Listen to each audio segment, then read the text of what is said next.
Welcome you to another another game in the 2025 edition of the North Zone T20 Festival here at the Diego Martin Sporting Complex. The two teams are out and we get ready for the national anthem.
So there you have it, the situation here. The official part is out of the way, so now let's get ready for the action out in the middle.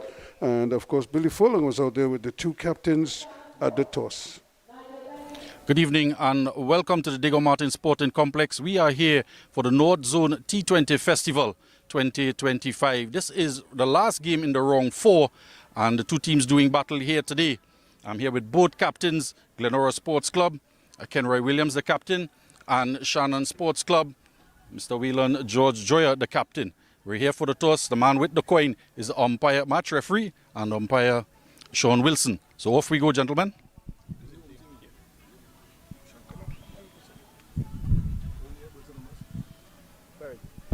Birds is the call. You can just have a word, Kenroy, winning the toss, opting to bowl first. No surprises there.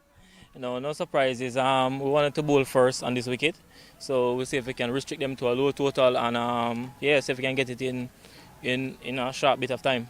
Yeah, you have a game in hand and it's all to play for. We are at the business end of the tournament now. Yeah, right. We have two must-win games and we have to play some good brand of cricket and be disciplined. And I think we will get over it once we play disciplined cricket. Okay, so have a good game. Yeah, take care. Okay, if we could have a word with Mr. George Joyer and. What do you think is a good total to post? We're looking for something around the region of 180 plus. Hopefully our bowlers could come out and defend that afterwards. Yeah, you have two players. One is the leading run scorer, one is the leading wicket taker, but has not been so successful in the tournament so far. Looking for a good result today. Yeah, we're hoping the rest of the players could come to the party tonight, including myself. It has been a tough tournament for the boys, but hopefully the guys could continue performing who has been performing and we could get some support for them tonight. Okay, go well and have a good game. All right, thanks much. So that's the news from the toss here. The Glenora Sports Club have won the toss and opted to bowl first. So there you have it, the situation there. Of course, Glenora Sports winning the toss and opting to field first. Shannon Sports will be the ones batting first, and they're in a bit of a hole here. They have just 2 points from their 3 matches, so this is their final group stage game. The problem for them, Billy, is that they can only muster 4 points even with a win here today. There are already 2 teams in the group that are already on 4 points with an opportunity to go. These are the starting lineups here. Captain Whelan George Joyer, Adrian Joseph, Ikwe Craig, Kelvin John, Nigel Benjamin, Rashawn Guevara, Roddy Truman, Salvan Cummings, Joshua Davis, Newcomer Batch, and Shamaki Stewart. And for Glenora Williams, Andy Alexander, Daniel Holder, Joshua Clark, Keon Mason, Leonardo Julian, Michael Govaya, Randy Baliram, Stefan Bissoon, Franklin Rouse, and Zachary Basanta. And so we were just making a point about where they stand right now. And Glenora, on the other hand, they've only played 2 games. They have a win and an abandoned game. So they have 3 points. And this is what I'm talking about. So they have 3 points. If they win today, they go to 5. And if they win their final game, they'll go to 7. Here, even if these 2 were to win, one of them would have to win, they could only mark 6 points. So at the end of the day, if Glenora plays and keeps winning, then they could very well top the group, even though they're down at the table at this point in time. But it should be a very interesting. And here we look at some of the top run scorers. And Ikwe Craig, not surprisingly, had a high score of an unbeaten 70, leading the run charts there. And Kyle Ramdu is also in the mix as well. In terms of the bowlers, 10 wickets to Sylvan Cummings and Pradeem Ali, not too surprising. Amir Ali also is up there. But this could be because I'm almost certain Amir took 2 wickets in his next game, so that should be updated at some point in time. Frank Simmons, 14 fours so far. And in terms of sixes, Dejon Charles with 12 leads the big hit in charge. Kyle Ramdu also there with 7 sixes to his name as well. Yeah, good evening to all our viewers. North Zone T20 Festival, the back end of the tournament, final game in round 4. And the irony of it, Ruskin, the Shannon Sports Club, they have the leading run scorer in the tournament. They also have the leading wicket taker in that of Cummings. But yet still, they're in real trouble trying to qualify. Although they're third on the table ahead of Boomalatres, but it's very difficult to see them going through to the next rounds. Yeah, it's a bit of a bind that they find themselves in. But I suppose you play hard cricket and you could be spoilers at the end of the day. But the idea is, you take a win when you get it. So you don't worry too much about where the chips fall after that. You just kind of push on as best as you possibly can, and you take care of your business. Yeah, and a big name in the lineup for Shannon Sports. Missed out on a game earlier on. But Joshua Davis is back, and they will certainly need his ability with both bat and ball to add to the strength of this Shannon Sports Club. And Ronaldo Fornilia, he is out with an injury, so that's a big blow as well. So one young player comes in and one goes out. Joshua Davis, former Trinidad and Tobago under 19 player, and he comes back into the lineup. Yeah, well, from the official word was that they were just rotating players at the time, so it probably was an easy decision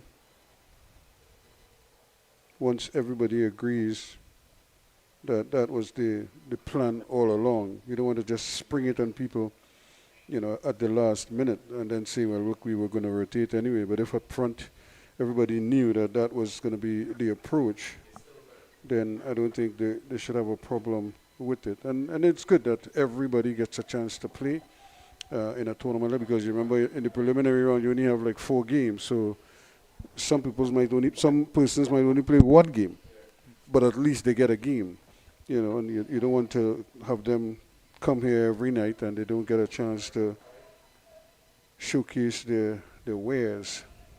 Particularly coming down to the final stages of the tournament as well. You want to ensure that everybody gets a run, so to speak. And with that being said, Nigel Benjamin is at the top of the order with the captain, Waylon George Joya, and which means Jamel Lashley, he is out of the lineup. Mikael Govaya is going to open the bowling, as he's done repeatedly now. Most teams that he would play on, they tend to utilize him in this role. So let's see how he goes. And not a bad start at all, as he immediately beats the outside edge. Yeah, this team here, Glenora Sports, is loaded with talent. None more so than the man with the ball in his hand. And just going down leg there, but again, you could see the batsman just picking up the wrong line right now. Not going anywhere. That foot just in the crease. He didn't really push out to the ball. Again, playing the ball, walking into the shot without really just trying to meet it with the full face of the bat. It just seemed on the move, which is a practice that a lot of batsmen have. They tend to want to play it on the move, but you're probably better advised to be as steady as possible when playing the shot. That's much better, but he still can't get a run. So good start this from Govaya, just keeping Benjamin quiet so far. Govaya doing what he does best. A lot of dot balls, a lot of variations in terms of speed, line and length as well. Not much turn on offer, but he'll get some drift. And again, can't get it past that area at point there where Williams is patrolling. This could be a pretty good first over if it's a maiden. What a way to start proceedings here. Trying to turn it on the onside and stifled appeal, but they will get the leg by to break up the maiden and end the over. One without loss after one. This Glenora Sports Club, littered with talent. Kenroy Williams, the captain. He can hit the ball to all parts of the ground, the all-rounder. Bowls some good leg break as well. And he as well has some changes in pace with his leg spin. Of course, Leonardo Julian with the keeping gloves. He'll be at the top of the order. And he's found a good partner in Keon Mason. And it's the youngster Salim Khan. He is left out of the lineup tonight. But there is another young man, the opening bowler for Trinidad and Tobago under 19. He's the youth player, Daniel Holder, the left-arm seamer. So a lot of talent in the lineup here. Should get a good game if Shannon plays to the potential again. Yeah, it's always that's always the challenge. It's how you kind of navigate the 20 overs, or should I say the 40 overs, both with the bat and with the ball. You don't want to do one and not the other. And so quite often we see that happen. They excel in one aspect and then they kind of fall down in the other. Daniel Holder. This young man has taken wickets in the just completed regional tournament, the 2-day as well as the limited overs. He's able to start the ball outside of the your stomach, get it to swing back into right-handers. And he can do that with great consistency. He also has a good yorker as well, which is a deadly delivery to right-handers, especially with the new ball. Yeah, because the left-hander is still coming at a slight angle to the right-hander, especially bowling from over the wicket. So Benjamin, and he struck on the pad, and there is another stifled appeal. So, and again, Benjamin has to be careful because that front pad, that front leg doesn't really go very far. He just kind of stays there and plays from the crease, and it's probably only because that ball might have been touching down outside leg stump that it wasn't a more of a vociferous appeal. Yeah, I think he turned around looking at the umpire, realizing that it probably pitched outside leg. And that's well played. He's going to have to hurry, and if he hit, that could have been curtains for him there. That was a brilliant bit of fielding and the return as well. The excellent work from mid-off, charging in. And how close was this? I think he would have been in a lot of trouble. He took off late as well. Yeah, and certainly. Well, he also jumped over the crease. Hopefully, perhaps he didn't touch down. We don't know. But you don't want to be doing that unless you touch down first. And is that Leonardo Julian who is fielding? there. Yes, I think you're right. He doesn't have the gloves on tonight. It was Julian who was feeling that mid-off there. Yeah, it looks like... Is it Baliram with the gloves? Yep.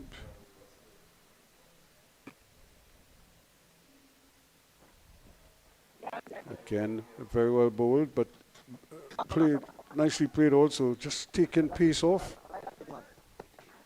and not trying to go big too early. Another addition to the team there, Zachary Basanta comes into the line. Oh, just saw a holder just skid with his front leg through the crease. So him just trying to scuff up the area. We did have a bit of a light drizzle, but it was for a prolonged period, just about 20 minutes or so. And the covers were put back onto the pitch. And it might just be a little bit damp in the outfield. And I think he got fooled with that one. That one gone for 4 runs. He was trying to turn that on the onside, and it flew past slip. That one, we'll have to have a look at this. It was wide of the first slip, who is sitting pretty deep. And it went past him. There is a fine leg and a deep backward square on the boundary. Those are the two fielders out in the deep. Once it went past the first slip, seemed to go under him or perhaps past him before he put the dive out. Yeah, he probably was fooled by the action of the batsman, because the batsman was shaping to play on the onside. And that's why when you're at slip, you don't really follow the batsman. You follow the blade of the bat to wherever. Once the ball hits the blade of the bat, that's your trigger.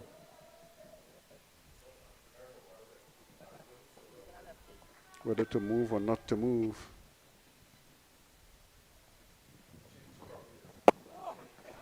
Turned away uppishly, and they might get a couple here if they hurry.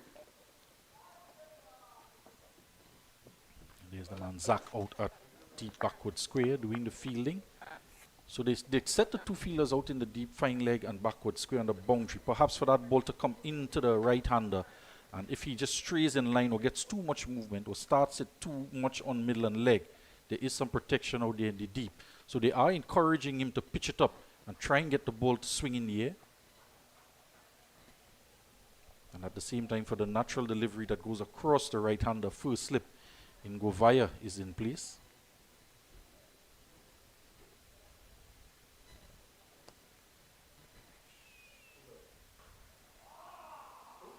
Again, good line, good length. And once he stays away from the pads, he will be okay. The end of the over 9 without loss after 2. Blue water's posse identified. Somebody pass blue water. Somebody bring blue water. Somebody get blue water. And we ready now. When you feeling hard, take a blue water spray. Take a blue water spray.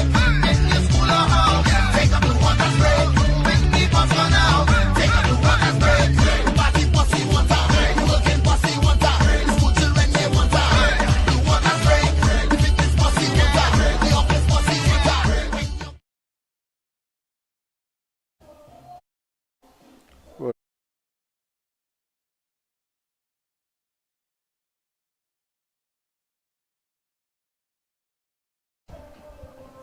After the 2 overs, so not a blazing start, but they did get a boundary in the previous over. And I'm sure they'll want to try to pick it up as they go along. In fact, that's the mode of the power play. You try to get as many runs as you possibly can, but you also have to be mindful what the bowling team offers you. You can't just go helter-skelter sometimes and just try to manufacture runs. If they're not there, we have a little delay. Speaking of manufacturing runs, Ruskin, TKR's victory last night, CPL finals. Congratulations to the Trinidad and Tobago outfit. From around the wicket this time, and that is going to run away as well down to the boundary. And did he get a little tickle on that? No, leg buys, that's what it was. And that's an example of the pace on the ball from Govaya. Does have those variations. He's looking to not give the batsman room, not give Joya room. And I'm not quite sure there wasn't some bat on that, Ruskin. Well, the umpire was convinced it was only pad.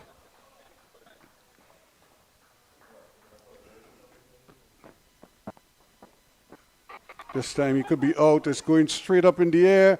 And he's dropped it. Well, well, well. Well, He it's not seemed to have it covered, and then he didn't. jokingly, the manager, Nigel Patrick, better known as Dio, was speaking to him before the start of the game.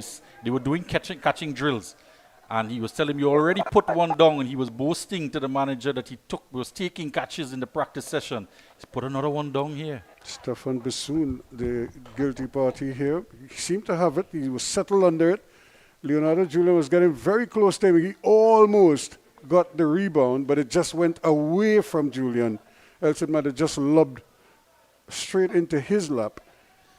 But he survives. Didn't seem to have any give in the hands. It was just hard hands. So once the ball hit the hand, there was no cushion. It just sprung out. So Benjamin now. And it's a stifled appeal, not out, says the umpire. Again, trying to go with the long ball. It looked like a late decision on his part. And also he's picking up the ball afterward. You want to make sure that the ball is dead, or at least ask permission to pick the ball up with your hand, the batsman. Again, they're going to have to hurry. And the return not tidied up completely there by the wicketkeeper. But he took the glove off as well, risking for a guy that's going to be Randy rifling the throw. It's not the time I think you want to be taking the glove off. So here's the matchup again. Will and George Joyo and Govaya, the last time he was dropped. Let's see if Govaya can get his revenge here now. And this is a loud appeal, and he's gone. Well, it took a little while, but finally, Govaya has his man, and George has to go for two. It's 15 for one now. Yeah, and he's not happy with the decision, the captain of Shannon Sports. We'll have a look at it again. As an example of the in-drift. And did that strike him outside the off stump? And have a close look at this one here. Steps across.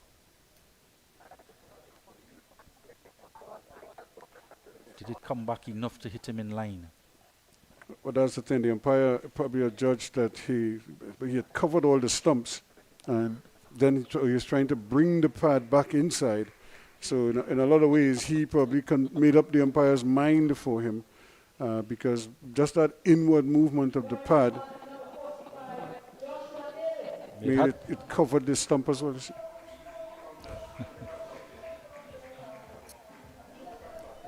He'll have a long walk back into the dressing room, and no doubt he'll want to pull footage of it, but you're quite right. He was dragging the leg back, straightening the back leg, and definitely the ball was in drifting and was heading toward the stump. So the question umpire Ryan John would have to ask himself is, was it struck in line, and which he was convinced in the affirmative. And the captain has to go. The first wicket falls in the third over. Young Joshua Davis coming in one down.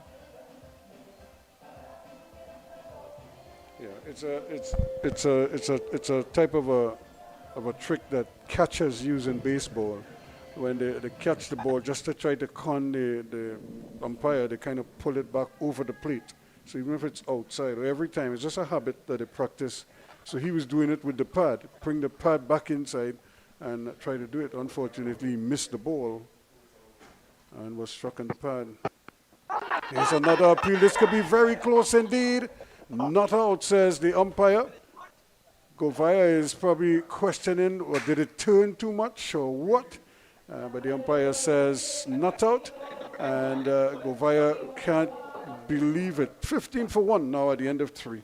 And these are two players that know each other very well, and a lot of turn on it this time. And even though he might have been struck in line, it could have been spinning all the way past the leg stump. Govaya wasn't convinced, and he was astonished, looking around, asking the umpire for a second time. He's asking there if you could lip read. Was it doing too much? And all the players around are all smiles, but there was a lot of turn on off for there with that delivery. I suppose that is the equivalent of a review right there. And that was very close indeed. And well, the umpire was, well, it might have been that he might have been struck outside the off stump. That might be the only thing that saved him there. Height was not an issue. Yeah, you know, Reskin, you're right. If the umpires have more than one question in their mind, it creates doubt for them, and then you have to say he's made the right decision if there's doubt in the mind of the umpire.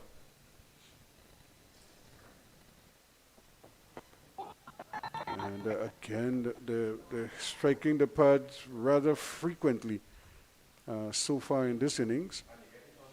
And, changes up, Ruskin goes round the wicket, and we've seen him do this in the regional tournament for the under-19s. He starts over the wicket and then changes just for a couple overs, sometimes even just a couple deliveries, and goes round the wicket just to change it up, to get the ball to come back into the right-hander.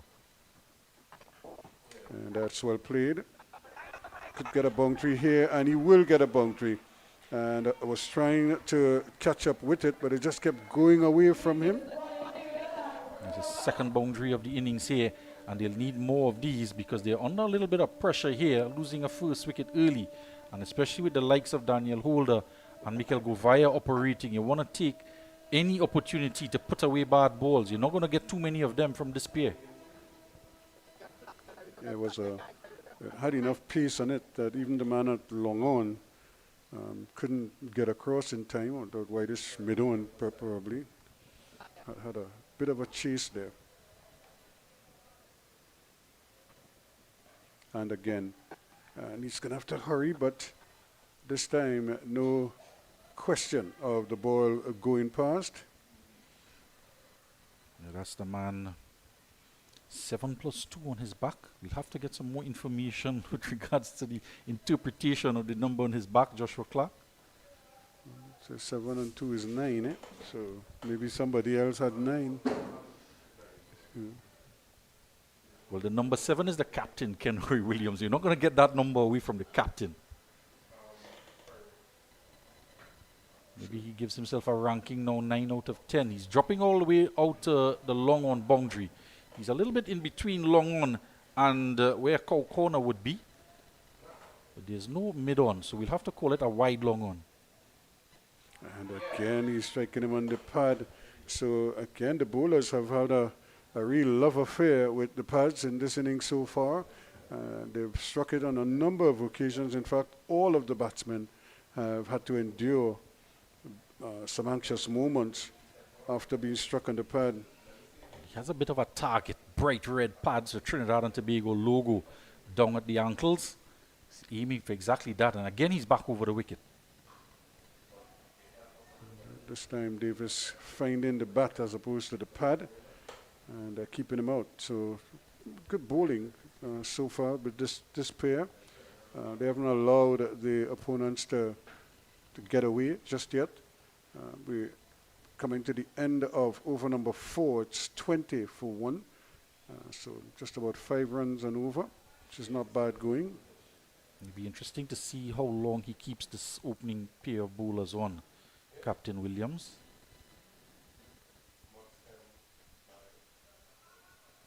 And you can just see him just missing his run up a little bit. And this is almost gifting them a run there, Julian, trying to run out somebody when nothing is there. The end of over number 4, 20 for 1.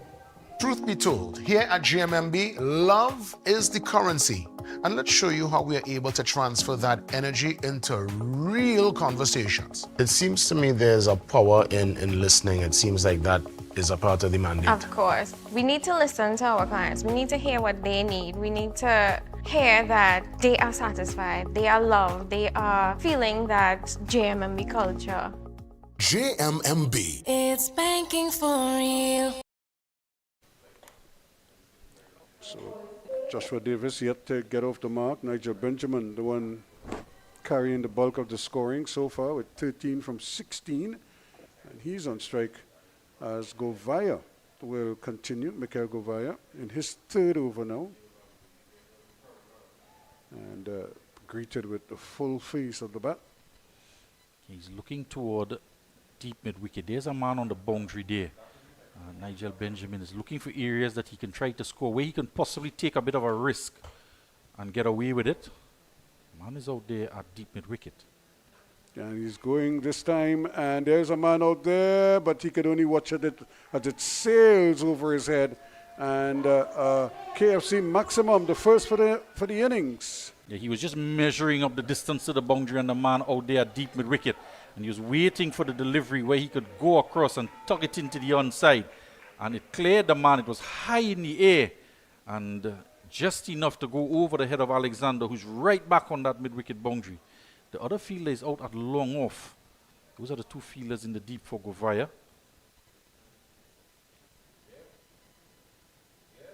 And again, another good delivery. Just changing it up a little bit, not as much spin being imparted. Slightly quicker as well. Yes, good batting here from Benjamin. He's already gotten the maximum in the over. He's just looking to rotate, not looking to lose a wicket here. He's already taken a bit of a risk, and he succeeded with it.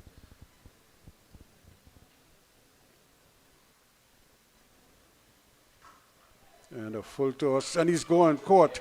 Really a gift here. It's just a full toss that he just easily played it comfortably into the hands of the man at mid-off, and he has to go for 19 now, and well, they're in some problems here. It's a perfect example of good balls sometimes don't get you the wickets, but it's that man Franklin Roos taking the catch there. A full toss, and he put it straight toward Franklin. He didn't have to move much, and not much power in the shot either, and accepts the catch quite gleefully. They lose their second wicket in the power play just after he already struck a boundary off a good length delivery and gifted a full toss and couldn't put it away. Yeah, it's just one of those situations here where you really you think you could put that anywhere, but anywhere is also in the fielder's hands. Unfortunately for him, that's exactly what he did on that occasion there. So Rishon Guevara is making his way out into the middle. Yeah, all spinners will tell you that full tosses can take wickets, and even bad deliveries can get wickets, particularly for leg spinners, because what you might think is a bad delivery or a short ball, what we call a long hop or a full toss, they can get it to dip. There's turn on it. It can do different things off the pitch. But full tosses like that, you really have to put it away, particularly in the power play.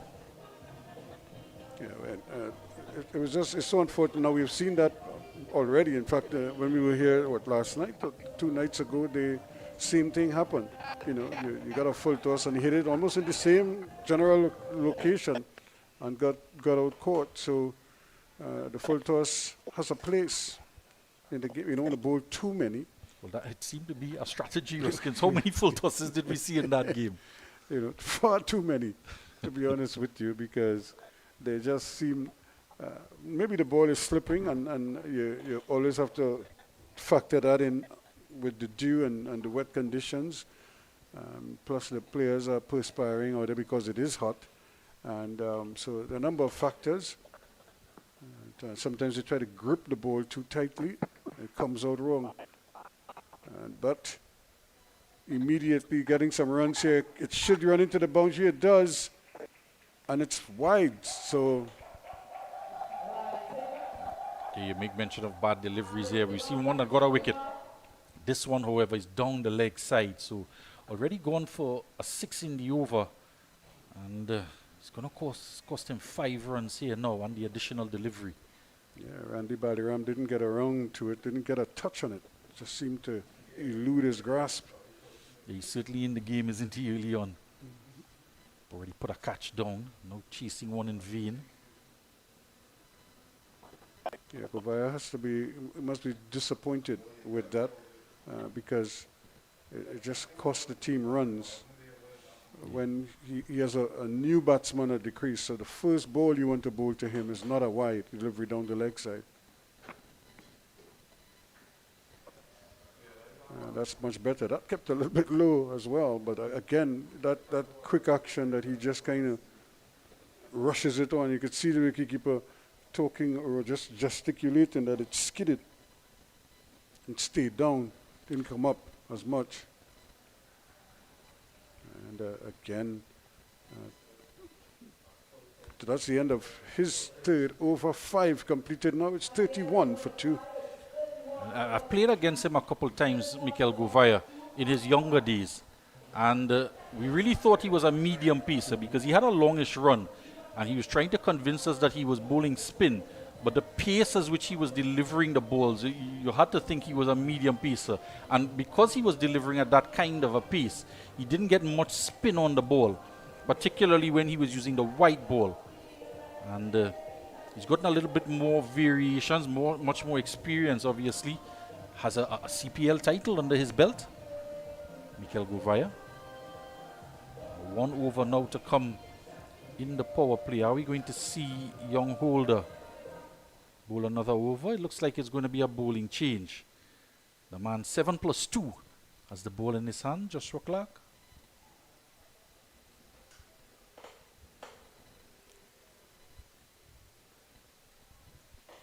So it's going to be that change, the first change of the innings.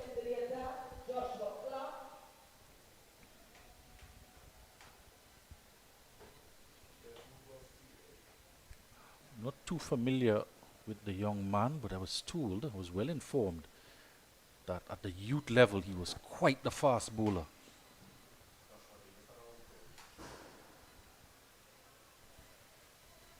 So both batsmen out there in the middle yet to score. And Davis, I believe he didn't get off the mark in the last game he played. He picked up 2 wickets for 19 in that game against Savannah Boys. Yeah, so it's going to be interesting to see how he navigates here. Davis, obviously we've seen how capable he is. Can he pull his team around here? 31 on the board, and the last over of the power play to come. He did have a 32 against Bugmalatris, so he's looking to do well again here. And they will take that. It's the first opportunity that I am having to have a look at him. He already looks a little bit sharp with his first delivery. And I'd have to say it's a loosener for him. But when you're bowling in the power play, you don't have the luxury too much of a loosener. Batsmen are hunting runs. And again, a good decision in the end, because I'm not sure if Guevara would have made it to the striker's end. Good reaction from Clark as it was played. He was the first one moving, and Davis was sent back. He was out there warming up very early with the team from around 4:45, doing their drills. And already looking sharp. He's adjusted the line, made the correction. He has hold that deep square leg, and he has a third man on the boundary, the 2 fielders in the deep for the final over of power play. Interesting that he gets the over as well. Played square, and now a chance, and almost overrunning, almost overcommitting there, and then he was sent back now. So first it was Davis that was sent back, and now Guevara had to scamper back into his crease. And no guesses who the man is doing the fielding. The ball is certainly following him around early on. It's that man Bissoon. Just a bit too high with the throw, but he was charging down the wicket. Guevara. I think they probably realized that they need to keep rotating strike. And even now he has to hurry, Davis. And they're going back for a second run. And the 2 fielders getting each other's way. And it's going to go to the boundary. So 5 runs completed. Again, you could see Leonardo Julian attempting the run out. But there were 2 fielders there, and they just got the angles wrong. They both got in each other's way. Now there is the single. Julian picks up, has an underarm return at the stumps, just missing. And but it's what happened after that that was the story. The 2 fielders getting in each other's way, and the ball was never touched out in the deep, even though there were two men out there, and neither one could intercept the ball. Yeah, but Santa was coming around from short fine, like to back up the throw from Julian. But Holder was out there in the deep, and the two almost colliding, and sliding across was Basanta, and Holder had to leap over him so that they wouldn't collide, and none of them could get anything onto the ball, and it just trickled into the boundary. So Davis would be quite happy with that, but Clark certainly won't be amused. So now 38 now for 2. And that's played nicely, but Holder. So Glenora here, almost at 6s and 7s. They're not quite sure what is going on. Holder didn't come in for the catch, and Clark is almost at the striker's end, pleading with him to come in. He chose to sit back and take it on the bounce. Also didn't recognize that there was an opportunity to get the throw at the non-striker's end, and it could have been a pretty simple run out. Josh was kind of slow to get down to that end because he was on the back foot after he played the shot, and he was looking to see if he would be out caught. But nobody came to back up at the non-striker's end to collect the throw. So it's all happening in this over. Yep. And it was a good throw. It was in the general area of the stumps. If only somebody was there to do the needful. And that would have been Julian or somebody else on the offside. And again, some yes, no, and it ended up being no. So Guevara is clearly one that is looking for quick runs and wants to get singles and turn one into twos, and he's pushing Davis here. But I'm not quite sure that Davis wants to take that type of a risk. It was played straight to the fielder. We saw it in the last delivery as well that went for 6 because they ran 2 before the ball trickled into the boundary. So it was excellent running between the pair. But Joss is a little bit hesitant with some of the calls from Guevara. Yeah, especially with Govaya closing in on the offside. He has a pretty good arm. And that's well played again. But they can't pierce that offside field. Not on this occasion. As that ends the over. And 6 overs completed. Now the power play is in the books. And at the end of 6, 39 for 2. Here at GMMB, love is the currency. And let's show you how we are able to transfer that energy into real conversations. How important is it for the client to be recognized and not to feel invisible, to feel like just a number? At GMMB, everybody is seen as an ideal, important client. And we give everybody the same level of respect, the same level of acknowledgement, and we deal with you to suit based on that vision of love. GMMB. It's banking for real.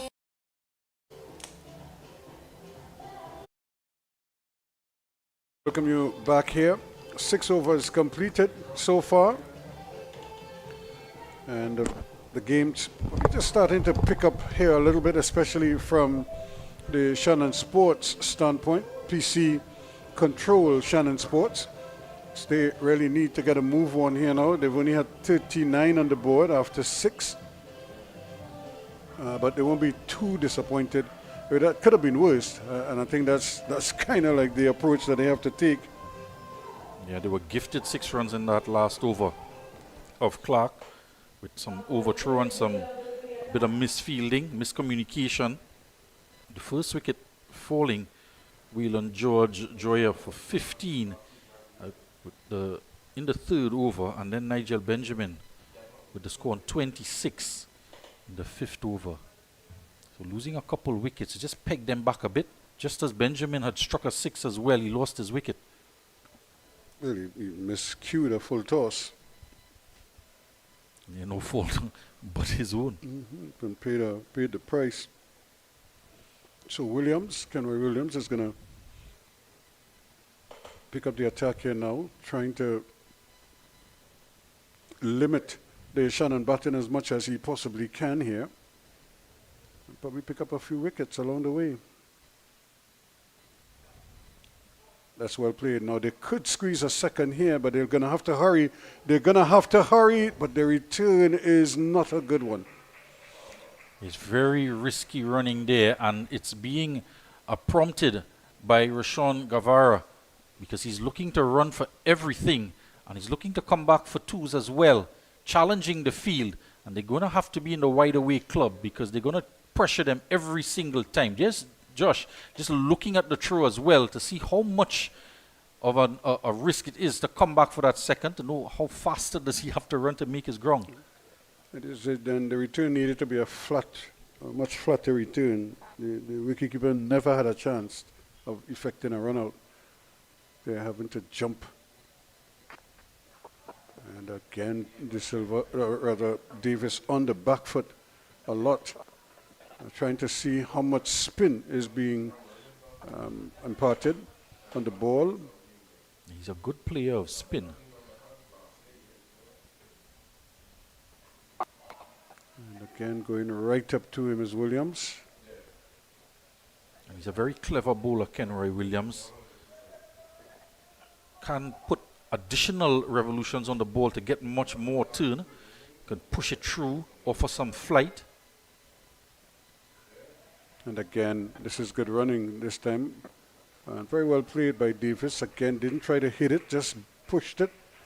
And you could see Williams there with hands on hips, probably wondering how it is they can squeeze a single there when the ball just ran a couple meters from the square. With all of the running that we've seen going out there, Guevara is still yet to get off the mark. Well, he gets an opportunity now. And can he take advantage of that? Joshua Davis is up to 10.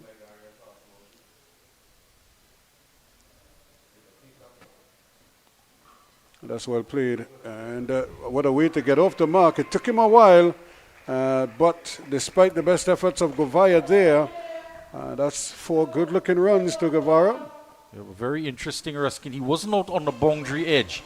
He was about 10 yards inside. And had he had the idea, you could see he's not on the boundary line, just where the old impression where the rope used to be for the further pitch, but it's been pushed back. And had he been on the boundary, he would have had more time to get around. He was hit with some power from Rashawn. Well, if you're on the boundary, you don't need to be in between. And again, trying to repeat it. Yeah, he still remains in that position. Not all the way out on the boundary. Yeah, he's going all the way back. No, he's going for his bottle of water on the boundary. It's the end of the over. So 46 for the loss of 2 now after 7. In fact, he comes off the field, Mikel Govaya. Substitute Richard Sukram comes on in his place. So 5 wide, 6x6. Well, it'll go down as 6 on Joshua Davis in the scorebook. But there was 2 that they ran and the overthrow that went for 4. But for sure, Shannon Sports Club would gladly accept the additional runs because they would certainly need it. It's their final game in the group. So they'll want to finish off on a high. And as we mentioned, Ruskin, they do have the leading run scorer in Ikwe Craig and the leading wicket taker. But the other players, they need some support.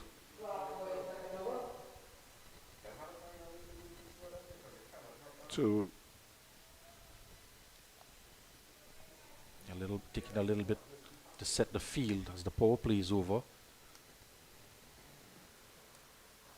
Clark again, and once more Williams is approaching there quickly from that sort of backward point position, and that seems to be an area that Davis likes to play because he's playing the ball very close to his body, so he's just dropping it and running it off square on the offside and trying to steal a quick single inside of there. Guevara is prompting him to take quick singles, but then every so often he's sending him back, which cannot be a good thing because he's not quite sure when he's going to come or when he's going to say no. That's better. And he's going to get 4 runs for it. Very well played.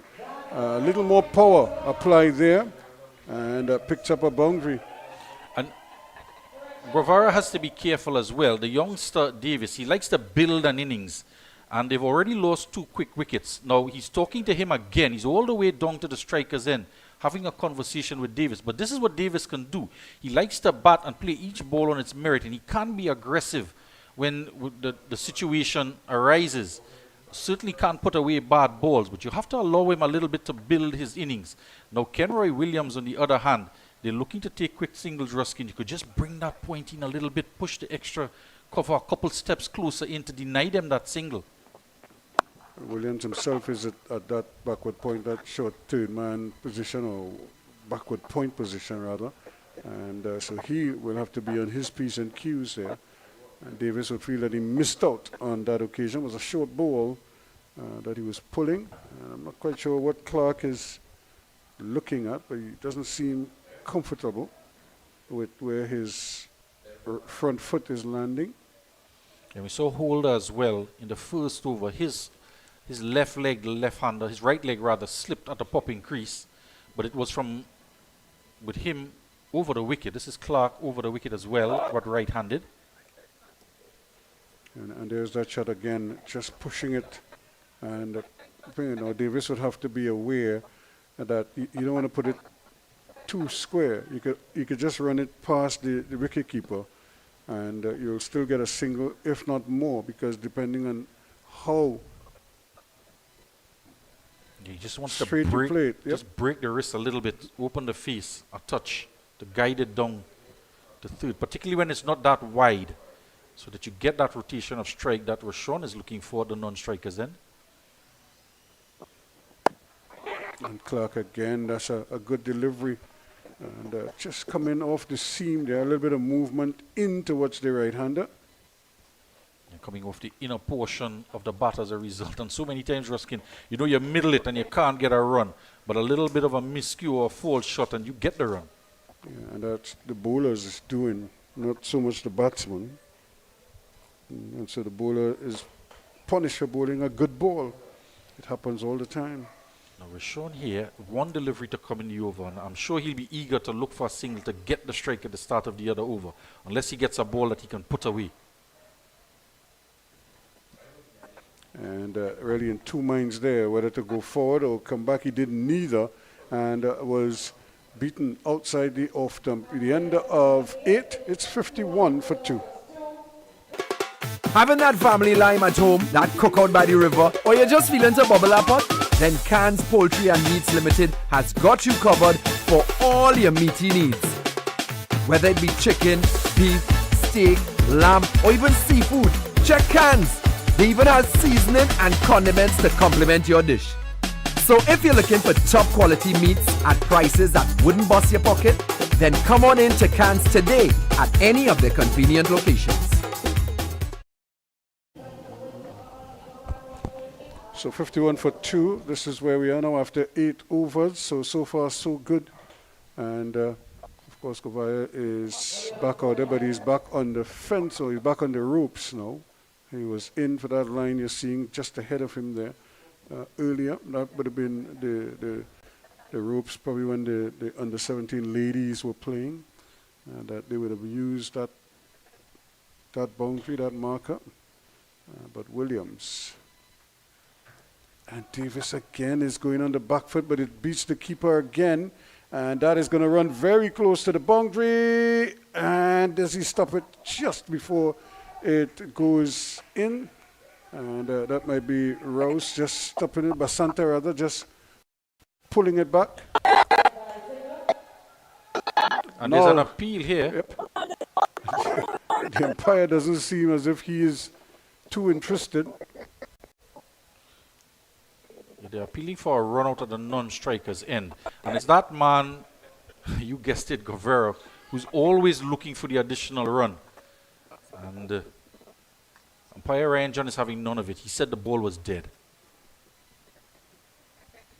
And at times, umpires need to be very, very firm, because we've seen in recent times, the last couple of years or so, a number of people, not just in the international circuit, but T20 franchises as well, being run out with similar circumstances.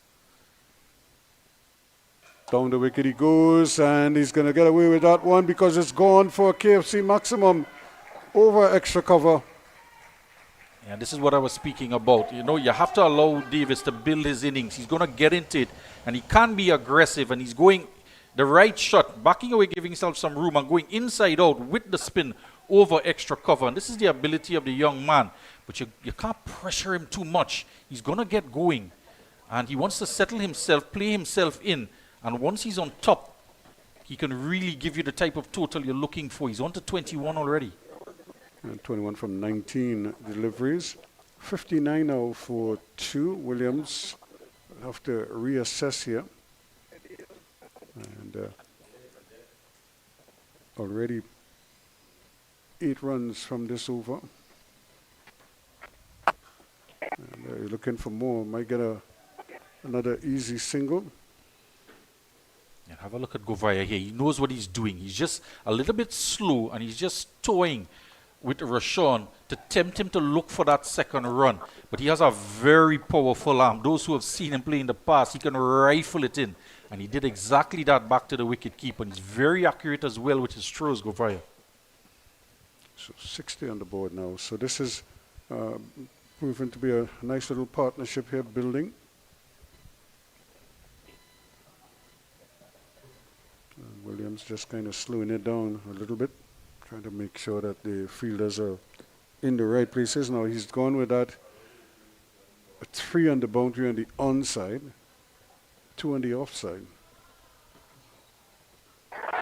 And he wants a single, but it's not there. Julian attacks it beautifully and forces Davis to put the brakes on. And you mentioned the partnership, Ruskin. 34 off of 24 balls. And Davis has 22 off of 16 deliveries in this partnership.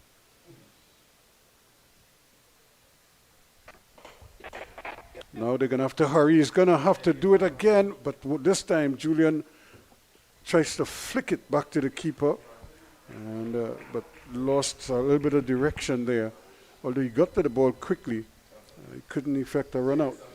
And Davis was quick to respond for that single as well, as Rashawn was already advancing into the shot and was out of his crease, so he could have gotten there. But interesting that Julian chose to throw at the wicketkeeper's end, because he would have been heading toward in the direction of the striker's end, you know, so he could have got a lot of pace on the throw in that direction.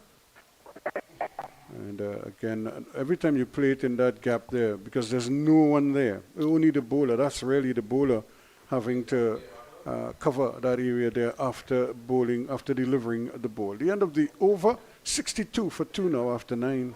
And I'll put that down to Joshua Davis and the 6 he hit over extra cover. But it was for Rashawn that he moved the man from mid-wicket that was cutting the singles out and pushed him back on the boundary when Rashawn hasn't shown really that he was looking to hit anything in that direction at all, against the spin as well of the leg spinner, the captain Kenroy Williams. It was an interesting feeling change, and had he stayed inside the ring, he could have certainly prevented that single. But the batsman looking to capitalize on the fact that he's made that field change, and it's good batting. Yeah, a lot of captains utilize a field like that, which is kind of head scratching sometimes, but they'd much rather give up 1 than 4. I suppose that's the logic behind the thinking there.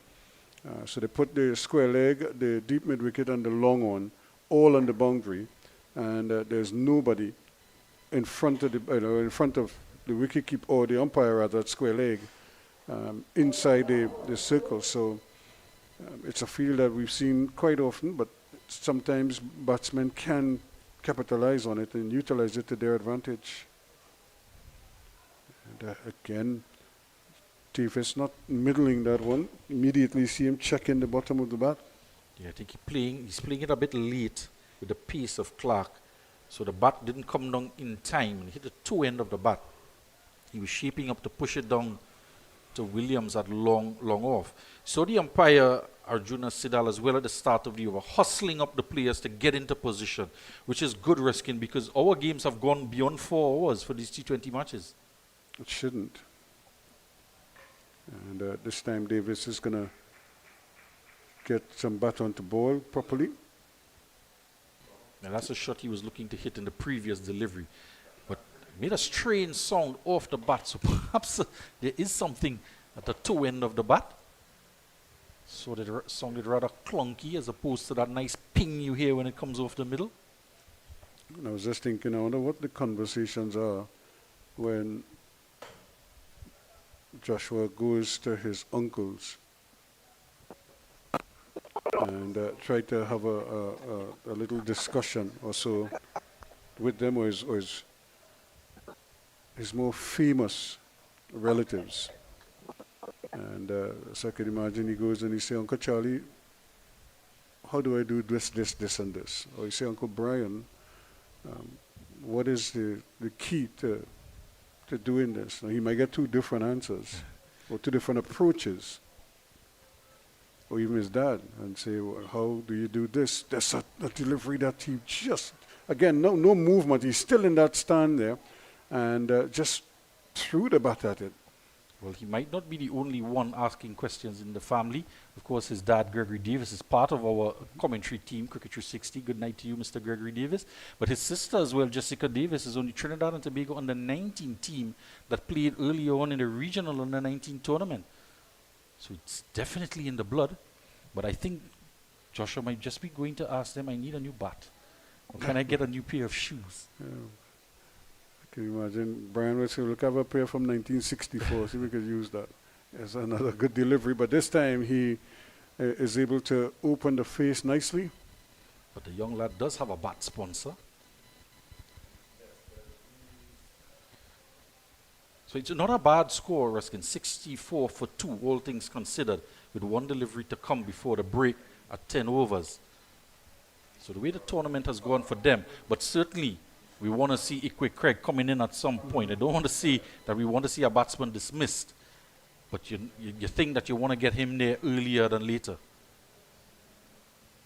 Well, I would think he's next in line, so to speak. So what a way to end the 10th over and take the players to the break. 64 for 2 now after 10. We're at the midway point, and the players will get some refreshments. Here at GMMB, love is the currency.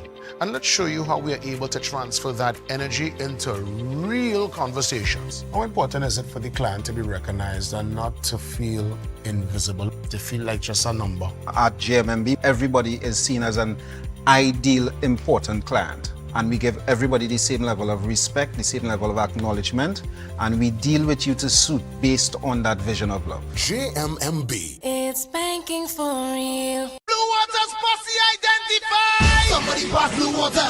Somebody bring blue water. Somebody get blue water. And we ready now. When you're feeling hot, take a blue water spray. Take a blue water spray. In your school or home, take a blue water spray. When people run out, take a blue water spray. Party posse water. Working posse water. School children they water. Blue water spray. The fitness posse water. The office posse water.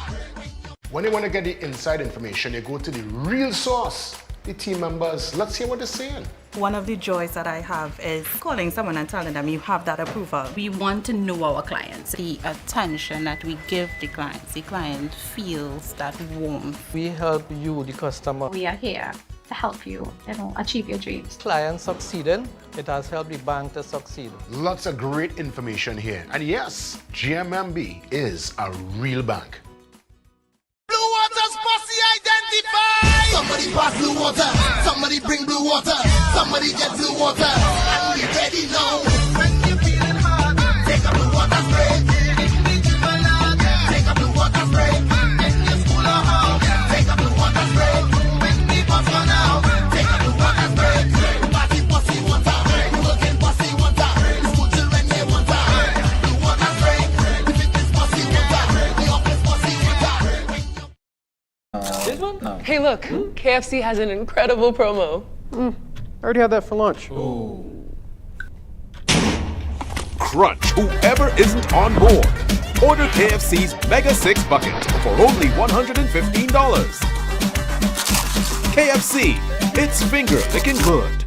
Here at GMMB, love is the currency. And let's show you how we are able to transfer that energy into real conversations. What about the connection with you and your team members? It's top priority for me to have that clear understanding of who my team members are and building connections with them to ensure that they carry out the vision of what we are trying to achieve as a team, realizing opportunities for both the clients and ourselves. GMMB. It's banking for real. Having that family lime at home, that cookout by the river, or you're just feeling to bubble up pot?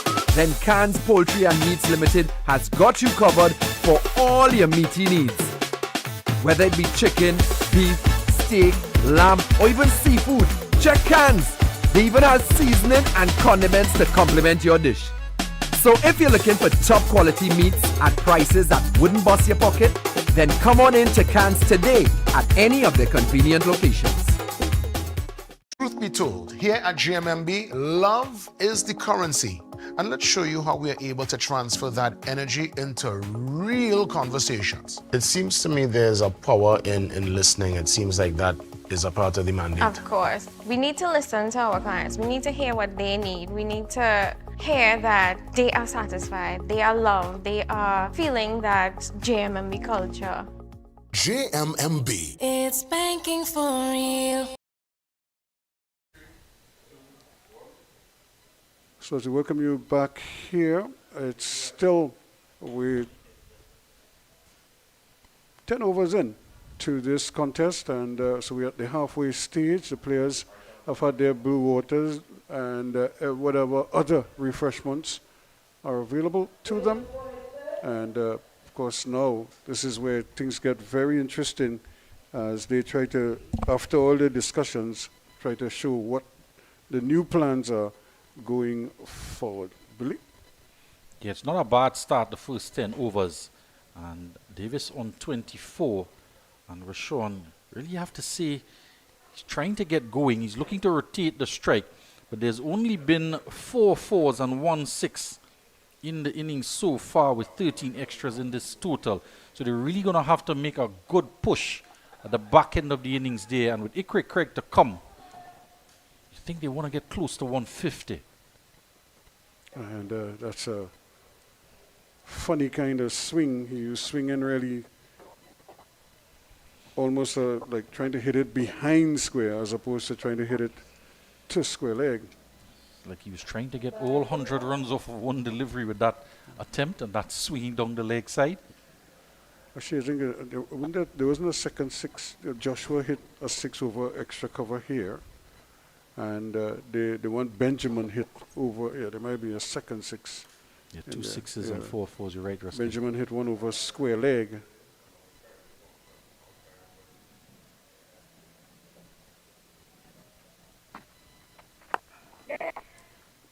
Again, not trying to force the ball too much, but trying to just play on merit. I think that's probably the message that was sent. Don't get reckless. But maybe just try to up the scoring tempo a little bit. Williams is into his 3rd over. He might just bowl out all 4 on the trot, the captain.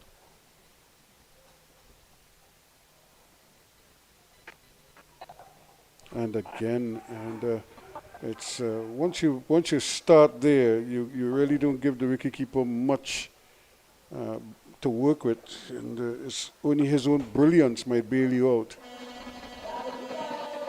Yeah, and it's not Leonardo Julian behind the stumps. Baliram, Randy Baliram. A difficult one down the leg side, was pushed through with some pace as well. Perhaps looking to start it middle and leg and get it to spin across the right hander, but that one certainly didn't come back at all. Yeah, and you kind of blame Shane Warne for what we see now. A lot of these spinners, they adopt the Shane Warne approach. They walk first and then they just kind of wheel themselves into action. And that's well played.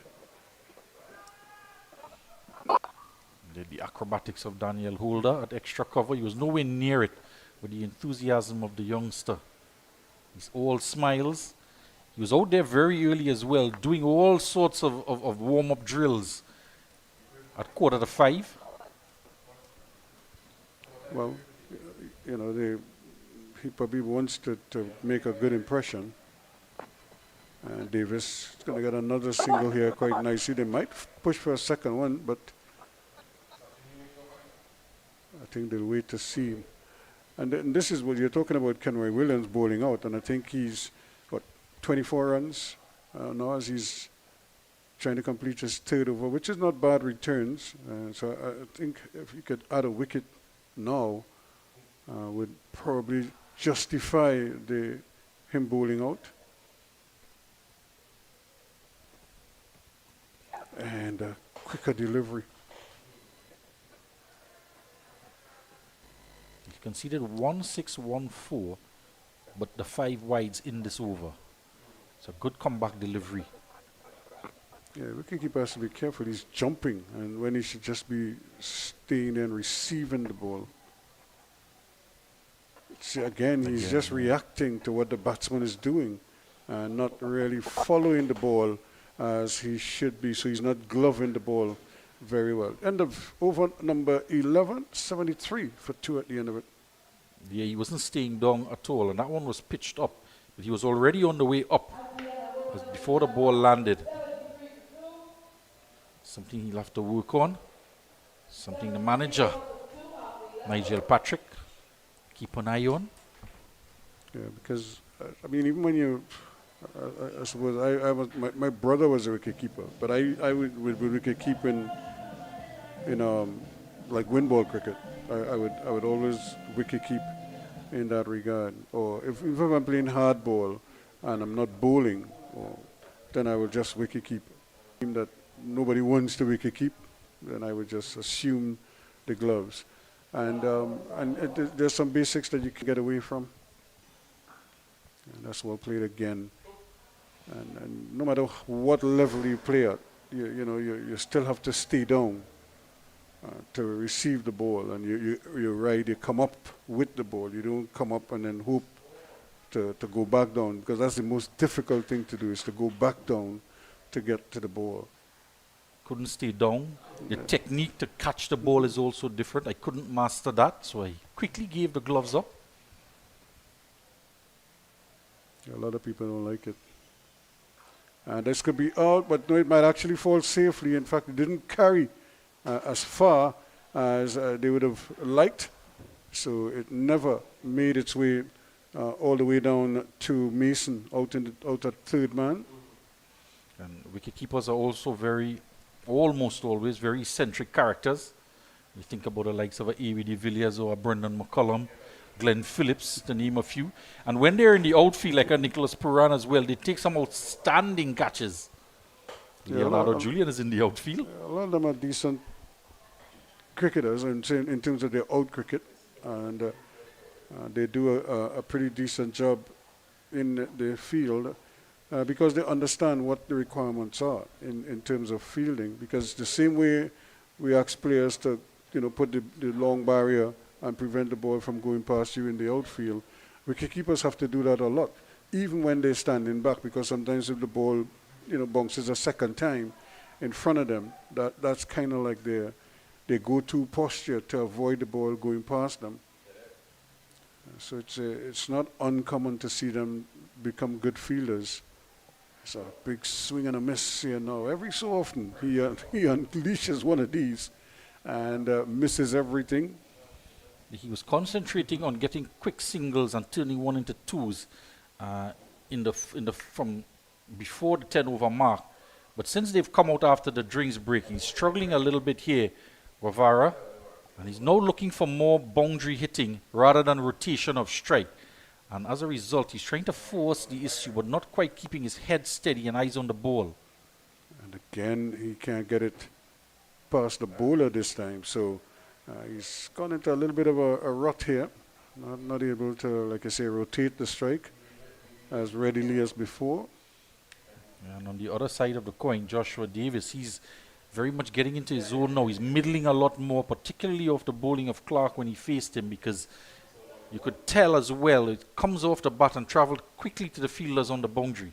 So he's timing it well now. So you'd perhaps you're not striking it well. You might just want to think about, again, rotation of strike and allowing Davis to just build on his innings. Clark looking to finish up here, not for 18. And this one, he's going to get a single. And again, the ball is just bobbled there by Basanta when it should not have been a run.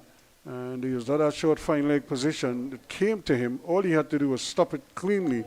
But he wasn't able to do that. It hit his knee and trickled away from him, and they were able to take the single. So that is the end of the over. And 77 for 2 now after 12.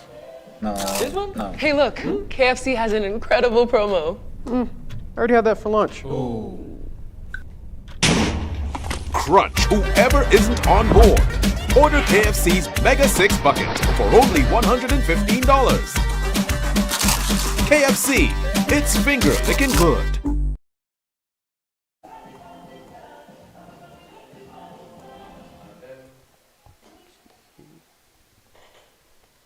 Yeah, so I was just looking, ended up with 0 for 19 from his 4 overs, which is not bad at all. It's quite outstanding as well. Just 1 wide from him. Quite a talent, the young man. And, you know, they got that single off the misfield at the end of the over from Basan, but Kenroy Williams mightn't mind that too much because the man on strike now is just struggling a little bit. Rashawn Guevara, he's on to 9 off of 20 deliveries, so might not be a bad thing. There's going to be a bowling change here as well. So Kenroy will not bowl out. And Stefan Bissoon gets the ball now. Yeah, I'm a little bit surprised he didn't venture to just go through. And he had a few dot deliveries. He bowled 1 wide that went down the leg side into the boundary, conceding 5 wides in the over. He makes his way across from mid-wicket now to backward point for the off-spinner into the attack. And again, he makes a big gesture to come down the wicket at him. And the irony of this innings from Rashawn, either side of 10 overs. Now he's the one that can't seem to get rotation of the strike. And he's looking to be aggressive. Well, the off-spinner might be just what the doctor ordered for him. Yeah, a couple dot deliveries here. More pressure building. Perhaps a little bit self-inflicted. The off-spinner could look to work it into the onside. There's a lot of room there, as we mentioned. The mid-wicket is on the boundary. Backward square, long off, long on, and deep cover. Lots of room on the onside. And this one goes past him, but again, the keeper cannot take it. And I think there might have been a deflection there, so you can't pin that one on the keeper too much. But certainly he was down the wicket again.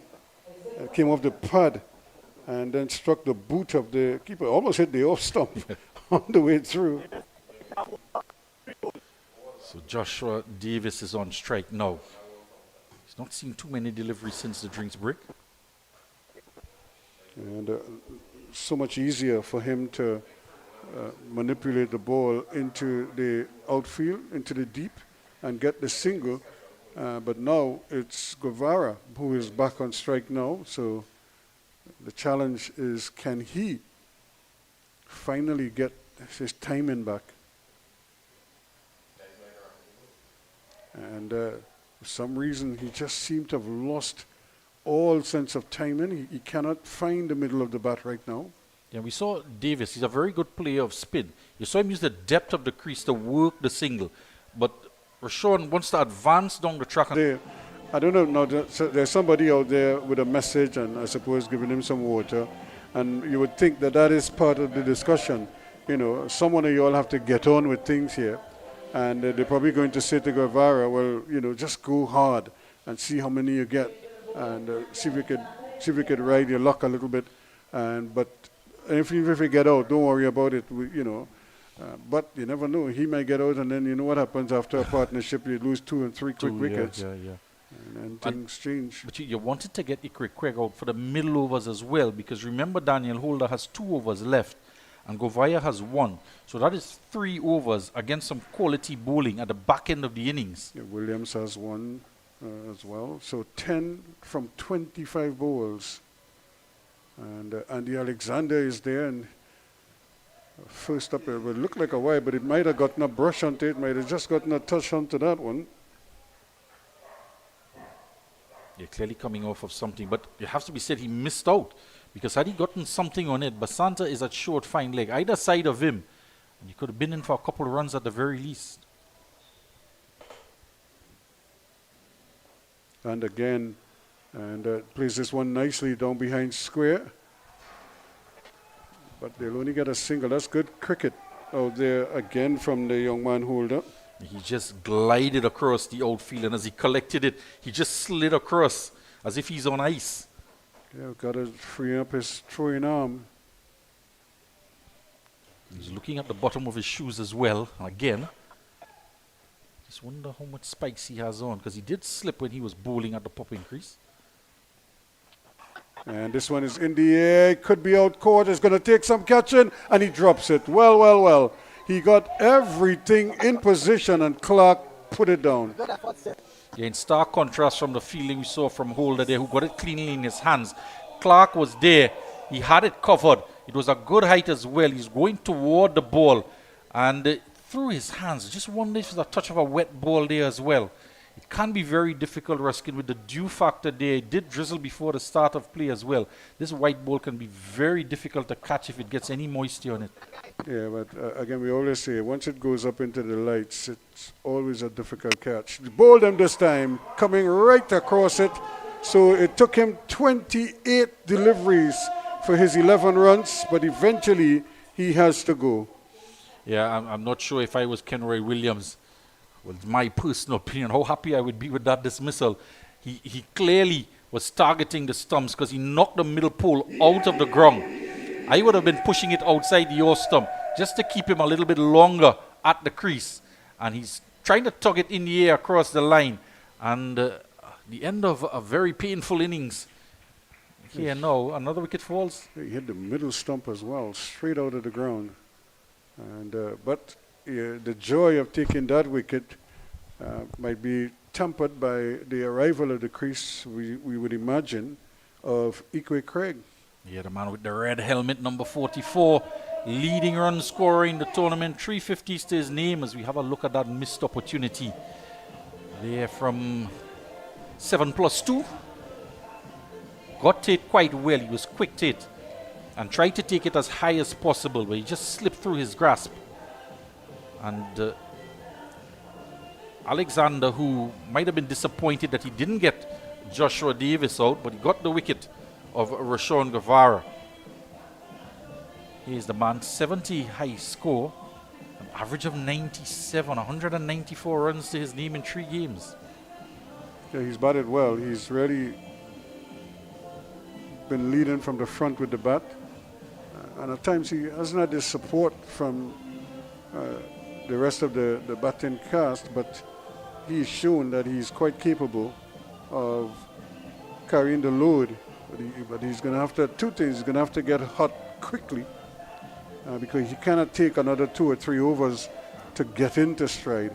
And that's where the pressure is sometimes. And he's up against a bowler, Andy Alexander, who is doesn't really give you pace to work with. You have to apply the power. Ruskin, I think he's going to go from ball 1 here. He's a supremely confident young man. He's been around the circuit for a number of years. Actually played with him when he started about 14 years old as a colt at the Queen's Park Oval. And immediately they say 2, and they will probably get it. No, they decide against it. Clark did well enough to convince them, to tell them 1 is enough. But it looked like it had 2 in it. Yeah, 2 former national Trinidad and Tobago youth players out in the middle now. So it's going to be a different approach to the batting here. We might just be in for a bit of exciting cricket now in these last 6 overs and a 1 delivery. And again, just push and run from Davis. They're going to go for the second. No, they decide against it, and it's a good decision too, because it was Govaya who was closing in, and they opted not to go. 14 completed. Now it's 84 for 3. Blue Water's posse identified. Somebody pass blue water. Somebody bring blue water. Somebody get blue water. And we ready now. When you feeling hard, take up the water spray. Take up the water spray. In your school or home, take up the water spray. When the bus run out, take up the water spray. Party posse water. Working posse water. School children they water. Blue water spray. Fitness posse water. The office posse water. So you look at it here, they haven't really been able to get those skyscrapers going lately. And as a result, from a position, a relatively good position of 64 for 2 after 10. After 14, they just added 20 runs. So they're still going at a 5 and over. And they've lost a wicket in there as well. And this one is gone, just over the head. The fielder was standing there, but it just had enough on it. And KFC maximum for Govaya. And Davis takes it just over the head of the man at that deep mid-wicket position. Yeah, Joshua Davis there ordering a KFC big meal and delivering with a big one, 6 over the fence of mid-wicket. He took on the man. He never even bothered to run because he knew it was either out or 6. That's Mason out there. And Govaya having a word with his fellow spinner, as if to tell him what the approach should be. Asking these 3 overs here before Holder and Govaya comes back, it's going to be really critical. And again, but that's better to just limit them to the 1 run. As we've always said, even if you're not going to get a wicket, just as we tell batsmen, if you're not going to get a boundary, then, They keep it tight. Just try and rotate the strike, take a single. Same thing with bowling. If you can't produce a wicket-taking delivery, don't produce a boundary ball. And, so if you could limit it to just the 1 run, then you'll live with that, especially in the limited overs game. I think Ikwe is going to try to deal in boundaries here. I was batting in a partnership with him a few years ago in the Buggy Hinds ground. He came out to join me and he immediately went from ball 1, smashed 3 sixes straight back. And there he goes again. That's going, and the fielder was going to his right. That looks like Leonardo Julian was going to his left, and the ball ended up going to his right. And it actually did it go all the way? Yes, it did. But it passed him to his right, and it passed him just inside the field end. If he was standing on the boundary, he probably would have taken a catch about in the middle of his stomach, really. And so he really misjudged that one. It went for another KFC maximum, or did it just go for 4? I think they make sense of 4, but I felt it went for a 6 because it went over the rope. But it's situated as 4. Down the wicket he comes again. This time it's bigger. This time it's going. And no question about this one. Another one from Ikwe Craig. Another KFC maximum. And this is what this young man is capable of. I told you I was at the non-strikers end when he came out to join me in that partnership. And this is exactly what he did. Smack 3 sixes straight back over the bowler's head. He's looking to do that here again. He's going to be dealing in 6s. And I initially thought it went for 6 as well, Ruskin, the first one. Totally misjudged, it has to be said, by Leonardo Julian on the boundary. And he was in conversation with Govaya, trying to explain or perhaps inquire as to what went wrong. Yeah, because he's normally a good catcher, so he's totally misjudged that one. And it might have just been dropped there by the keeper again. We were talking about receiving the ball, and you don't want to look at the man he's dropped there, Craig, on 11 from 4, and that would have been the wicket that they would have been looking for at this stage. He's all smiles there as he walks back toward the umpire, recognizing it was a big opportunity. After being smacked for 3 boundaries in the over, it would have been a good comeback. The DJ just miscalculates the timing. He's getting into a rhythm here, the DJ as well as Ikwe Craig. He's trying to play that very late. And that's a good drive. That 2 could travel close to the boundary. And again, Govaya doing very well. I didn't try to field it cleanly the first time. And then the return eludes the keeper. And it also, they're going back for the 4th run now. So 4 runs inside the park. There's going to be a lot of fireworks with this pair out there in the middle, these two youngsters.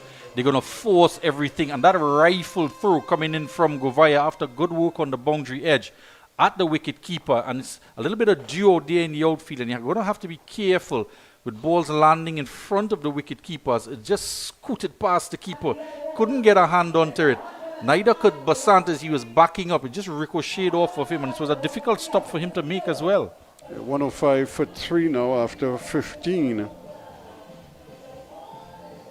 so the 100 coming up in that over. And Ikri Queg continuing on in his good form. And one opportunity to Leonardo Julian, who overran it at long on. And it went past him. He was running to his left and it went past him on his right. And those antics of eccentric wicket keepers on the boundary edge, Leonardo Julian. And then a dab shot. He was trying to cut it past third man for a boundary. Got a bit of an inside edge. And Baliram couldn't take it. And he lives to fight another day. And he gets 4 runs via running. And the Alexander to continue on. 105 for 3. Davis on strike. He's looking to go big as well. A man is out there. It is Julian. This time he makes no mistake. And Davis is going to have to go, trying to go big, trying to increase the scoring rate, the run rate, which stands at 7. But he'll have to go with his score on 38 off of 33 deliveries.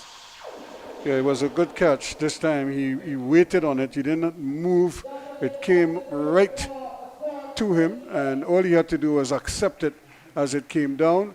And I took it the Australian style with the fingers pointing up and completed it. Gone for 38. A good innings from Joshua Davis. 38 from 34. And 1 4 and 3 6s in there. Yeah, not a bad knock indeed from the youngster. He'll get his turn with the ball to bowl some off spin when it's their turn to bowl.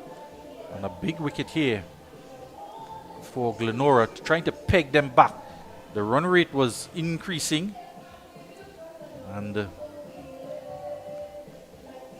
have been a good wicket to get at this juncture, because we're at the start of the 16th over, and we did say there were 3 overs that they would have to target before Daniel Holder comes back into the attack, with Govaya as well having 1 over left, as well as the captain Kenroy Williams. Not quite sure he might actually bowl out, but Kelvin John is the new man out there in the middle. The projected score now stands at 138, a bit short from where the captain Waylon George Joya initially predicted at the toss. It was looking more in the vicinity of over 160, perhaps even 180. And they were on course for getting that, but they just seemed to stall. The innings just never kind of got going after the break, and it just fizzled for a bit. Here is Alexander to the new batsman. And he's swinging it big. It's the Govaya out there who fumbles in the outfield, and Ikwe sends him back. He doesn't want to come for the additional run with the fumble of Govaya, who has a word with Ikwe. And perhaps he just wants to strike Ikwe Craig because he recognizes that with his ball striking ability and the form that he's in the tournament, he can do some damage here. Well, he knows that he's probably going to target Alexander, but then Alexander won't mind that too much, in the sense that he's going to give him a chance. And so he could very well kind of, as you say, get drowned in honey. He'd have a little bit of incentive as well, because he's already picked up the wicket of Joshua Davis with the first delivery of his second over. I was looking at his run-up. Can you tell me what is the run? Look at how he's not going to increase his stride. It's all the same thing all the way through. And he's chipping on the onside. Holder is there, and that is quite exceptional work from the young man Holder. We mentioned before it was as though he was sliding on ice. But have a look at this. I thought he was beaten on the boundary edge there, Ruskin, but he did quite superbly. Yeah, because what he did, he got the angle right. He didn't try to attack it infield. He just kept his eyes on it, and I think he did well. I don't think he touched the ropes with the ball in his hands. He touched it after he had knocked it down. And it was to his right as well, and he knew to release the ball before he rolled over the boundary edge. Very intelligent fielding from the young man. Andy Alexander, on the other hand, is a bit of a delay here again. Is it the field? He's looking at Holder, trying to adjust. It reminds me of one of those gentlemen running around the Queen's Park Savannah after work. It's funny, they run up. Now they're going to go back for a second. This is going to be dangerous. And good cricket again, coming in there quickly. Leonardo Julian picking up the ball and releasing it quickly also. Yeah, and you quite understand Ikwe wanting to come back for another run there with 2 deliveries left in the over. But you're going to have to give, trust your partner. Just like the Blue Water Star, trust and quality. And Kelvin John has the ability to hit some boundaries. You're just going to have to trust your partner to deliver. It's Alexander. 5th ball of the over. Trying to go hard out to go via again, and they're going to look for. Ikwe says no, just a single. Yeah, you can see him. He's playing that what we call bush cricket, that cat and mouse cricket out there, just waiting, making it look as if he's not interested, and then swooping on the ball if the batsmen decide, if they take the bait and decide to go back for a second run. You see quite a lot of that from one Kyron Pollard, who just received his 5th CPL title last night. Congratulations to the TKR team. And player of the tournament. The Alexander is on the line of the leg stump. And this is the fielding change, or a minor adjustment they were making. The wicketkeeper gets in a tangle with John trying to collect the throw from Holder. But that adjustment was weird. He went a little bit finer. The end of the 16th over, it's 1-1-1 for 4. John on 2 and Craig on 19. When you want to get the inside information, you go to the real source, the team members. Let's hear what they're saying. One of the joys that I have is calling someone and telling them you have that approval. We want to know our clients, the attention that we give the clients. The client feels that warmth. We help you, the customer. We are here to help you, achieve your dreams. Clients succeeding, it has helped the bank to succeed. Lots of great information here. And yes, GMMB is a real bank.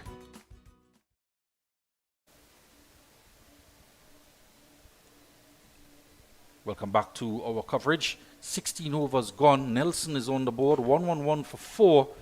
And with the business end of the innings now, Shannon Sports at the crease, inserted by Glenora Sports Club. And it's been periods of a struggling batting during the course of the innings, but we've seen some good boundary hitting as well and some quality stroke play. And a bit of a delay here as there's They're changing helmets now. They're getting their helmets. Holder is back into the attack. Helmets are back out. He's changing ends. His first 2 overs risking just 13 runs. And did very well. I think all he needs to crown it with now is a wicket or 2. And that would be a good night's work for him. But right now, it's really now up to Craig to fashion something out of the ordinary for his team here. See if he can take on Holder, put some pressure on the young man, see if he can kind of get him off his line, his length. There's some interesting field changes here as well. Kenroy Williams is at long off, so he's trying to communicate the changes to his fielders. So initially he brought in the deep square leg, who's now retreating back to the boundary. And Mason is being adjusted at point. So the fielders out in the deep. There's a deep square leg, long off, long on, and deep cover. So it's a bit of a challenge because you want to try and think about if you need to protect the mid-wicket boundary. And in fact, they're going to make a slight adjustment as well. The man on the boundary edge is going to go to backward square on the boundary. Ikwe stands out of his crease. Well, is wide outside the off stump. Down to the captain for a single. As we get off Nelson, 1-1-2 for 4. And again, it's it's taken, well, you can understand the frustration of the umpire because it took a very long time between the last ball of the previous over and the first ball of this over because they had the delay to get the helmets and then they couldn't figure out the exact field placing that they wanted. And so it took a long time before we got that first delivery of a new over started. Third man in place as well, the fifth man on the boundary. Solder is driven down the ground. Julian at long on another single. So Ikwe is looking for anything within his arc that he can swing through the line and perhaps lift it over the man at extra cover to target that deep extra cover boundary. But if he gets anything on his pads or in line of the stumps, he can look to go over mid-wicket. So interesting choices here, but Holder is very accurate despite the full toss he bowled off the first delivery. He also can bowl a very good Yorker. There seems to be some indecision in the field. Mason is making suggestions. Kenroy Williams is denying them. And the man at backward square now moves to mid-wicket. But they're trying to get the attention of Clark at third man. So I'm not quite sure why the man at backward square was moving when they were trying to move the man at third man. It's a no ball for height. So you don't want to give away runs at this stage. So now this is a free hit as well. Yeah, and Ikwe was trying to come back for two on the misfield with the throw. He was looking to come again because he wants that strike for this free hit. As we have a look at the height of this delivery here. Two end of the bat as well. Yeah, it was just borderline though, just, in terms of the waist height. And the ball was on a trajectory downward. Here's the free hit. Not a full delivery, and just allowing the single is Franklin Rousseau at extra cover in the ring. And he's searching, clearly searching for the Yorker. He's bowled two full tosses and a third one now, but this one was a better delivery because it was low down into the ankles. But he's trying to, two things, he's trying to attack the stumps and he's trying to attack it full, trying to get it up to the ankles maybe. Guiding it down to third man who was adjusted. So it's straight to the man Clark who underarms the return. Not wanting to give away another overthrow. We've seen a number of overthrows in the innings and one that actually went into the boundary to gift an additional 4 runs to this total of 117. 2 deliveries to come in the 17th over. So the backward square has gone to mid-wicket. So there's nobody behind mid-wicket except for the short fine leg. And that's well played, but brilliant work by the bowler in his follow-through.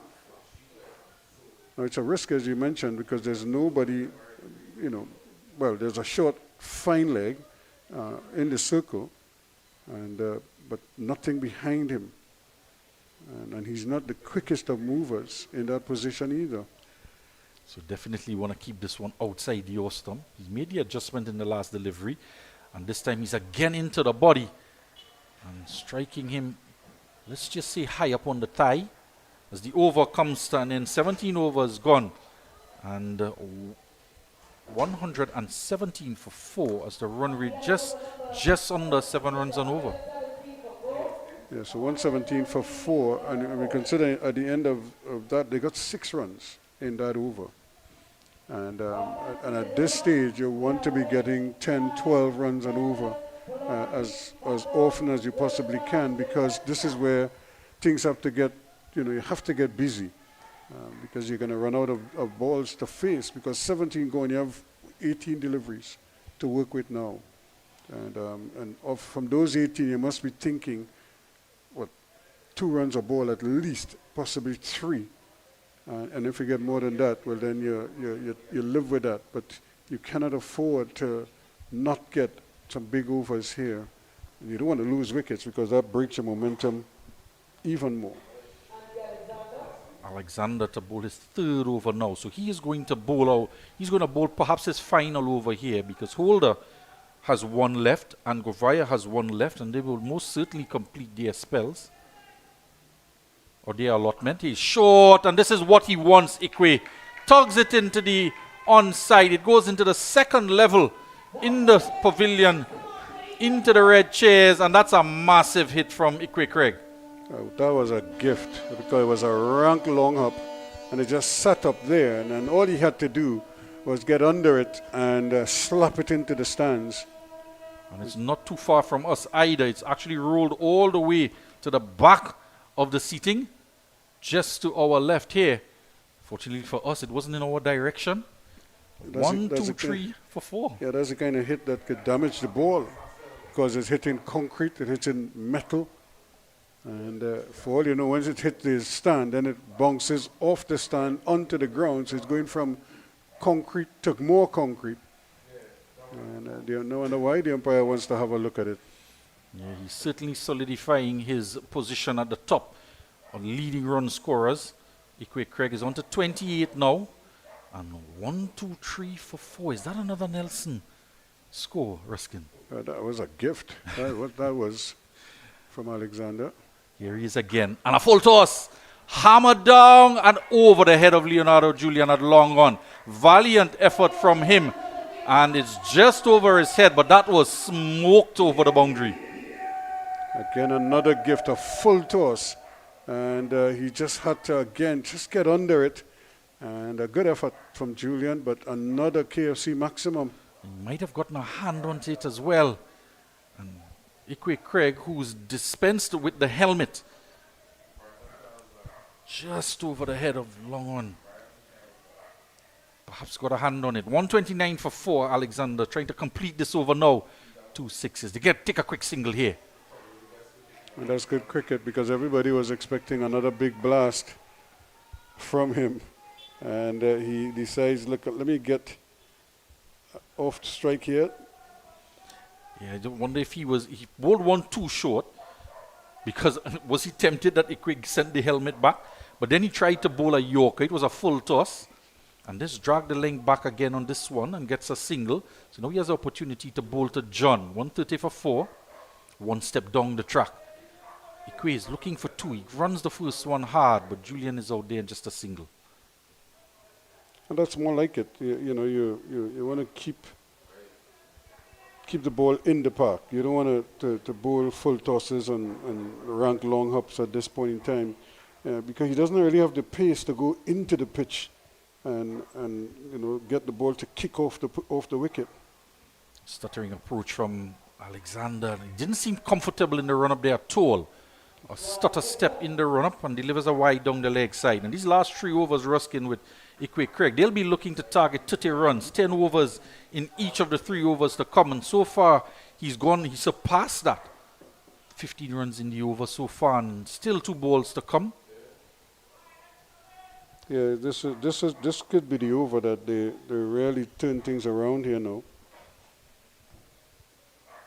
Looking to target Alexander again, and he's dabbing it down to Clark, who tries to pick it up with his left hand and couldn't do so, and they come through for a single. That was a good result for Alexander. Yeah, because I don't know why Ikwe Craig doesn't really drop the hammer on him, because that's a half volley just outside the off stump, and he's just opening the face. Even if he hits that over the head of the extra cover, that's 4 runs, possibly even 6. So John here, just one delivery in the over to come. He wants to treat this like a free hit, and he's bowled him right through the gate. He's treating it as a free hit, trying to go downtown. But for the second time, Andy Alexander targets middle stump. He picks up 3 wickets now and conceded 26, and that's a good result here for Glenora Sports Club to peg them back a bit. They lose another wicket. And have a look at Andy Alexander. When this ball was delivered, look at him on his follow through here. Both hands in front of him as if he's expecting it to be hammered back to him. But the middle stump instead is just rocked back for the second time. Have a helmet on. And he hammers it down the ground. Some work out there in the deep to his right. John, and they're going to come for 2. Ikwe is quick and struggling a bit here at the strikers end to come back for 2 is Cummings. And couldn't quite get the throw on the bounce, the wicketkeeper, Randy Baliram. So they complete the 2. And no question of Ikwe wanting the strike here. They want to maximize, take all the runs on offer, not leave anything out there as the score goes on to 137 for 5. Yeah, well, he knows he's going to, at some point, get back on strike. It's just a question of when. Another full toss from Govaya, and it's squirted out to backward point. Good fielding from Bisoon. Ball was tracking him earlier in the outfield. In that backward point position, he put a catch down early on against the left-handed Whelan George, the captain of the Shannon Sports Club. He now retreats to deep square leg with the right-handed Ikwe coming on to strike. Govaya ringing in the changes for the left-hand, right-hand combination now. He's trying to get the attention of Holder at deep extra cover. Long off, long on, deep mid-wicket to add to the deep square leg. And another full toss and gets a lot of bat onto it, but not all of it, as Holder at deep extra cover does the fielding. Again, it's just it's trying to put too much power on it, and then just losing your shape and eventually just finding maybe the edge of the bat as opposed to the middle of the bat with your head as still as possible. Cummings on strike now. Govaya slower delivery, and he's bowled him. Just slowed it up. A little bit of in drift, a full length delivery. Cummings trying to work it into the onside. Missed it, played all over the top of it. And the 6th wicket goes down now with the score on 139, and Govaya gets his 3rd wicket of the innings. Yeah, it was a delivery right on target. He was right up in the block hole as well. And this is where the bowlers are doing a pretty good job. They're attacking the stumps, so they're not giving them much swinging room. If you're going to swing, you're going to have to take a risk. And it's a question of you miss, I hit. And that's exactly what happened to Cummings there. So the middle stump is getting a workout in this encounter between Shannon Sports and Glenora Sports Club, trying to pull it back. The run rate is the total now 139 for 6. The run rate 7.4. As the new man, Adrian Joseph, makes his way out in the middle, better known as Porky, the wicket keeper. And his job here would certainly be to hand strike back over to Ikwe Craig, who is on 38 off of 17 with 3 sixes and 2 4s. Yeah, his role is a simple role here. Push and run. Don't even try to do anything out of the ordinary. And I don't think the team wants him to do much. If he gets a full toss, well, then you try to put that away. But in the mean, your job is to, even if it's just block and run.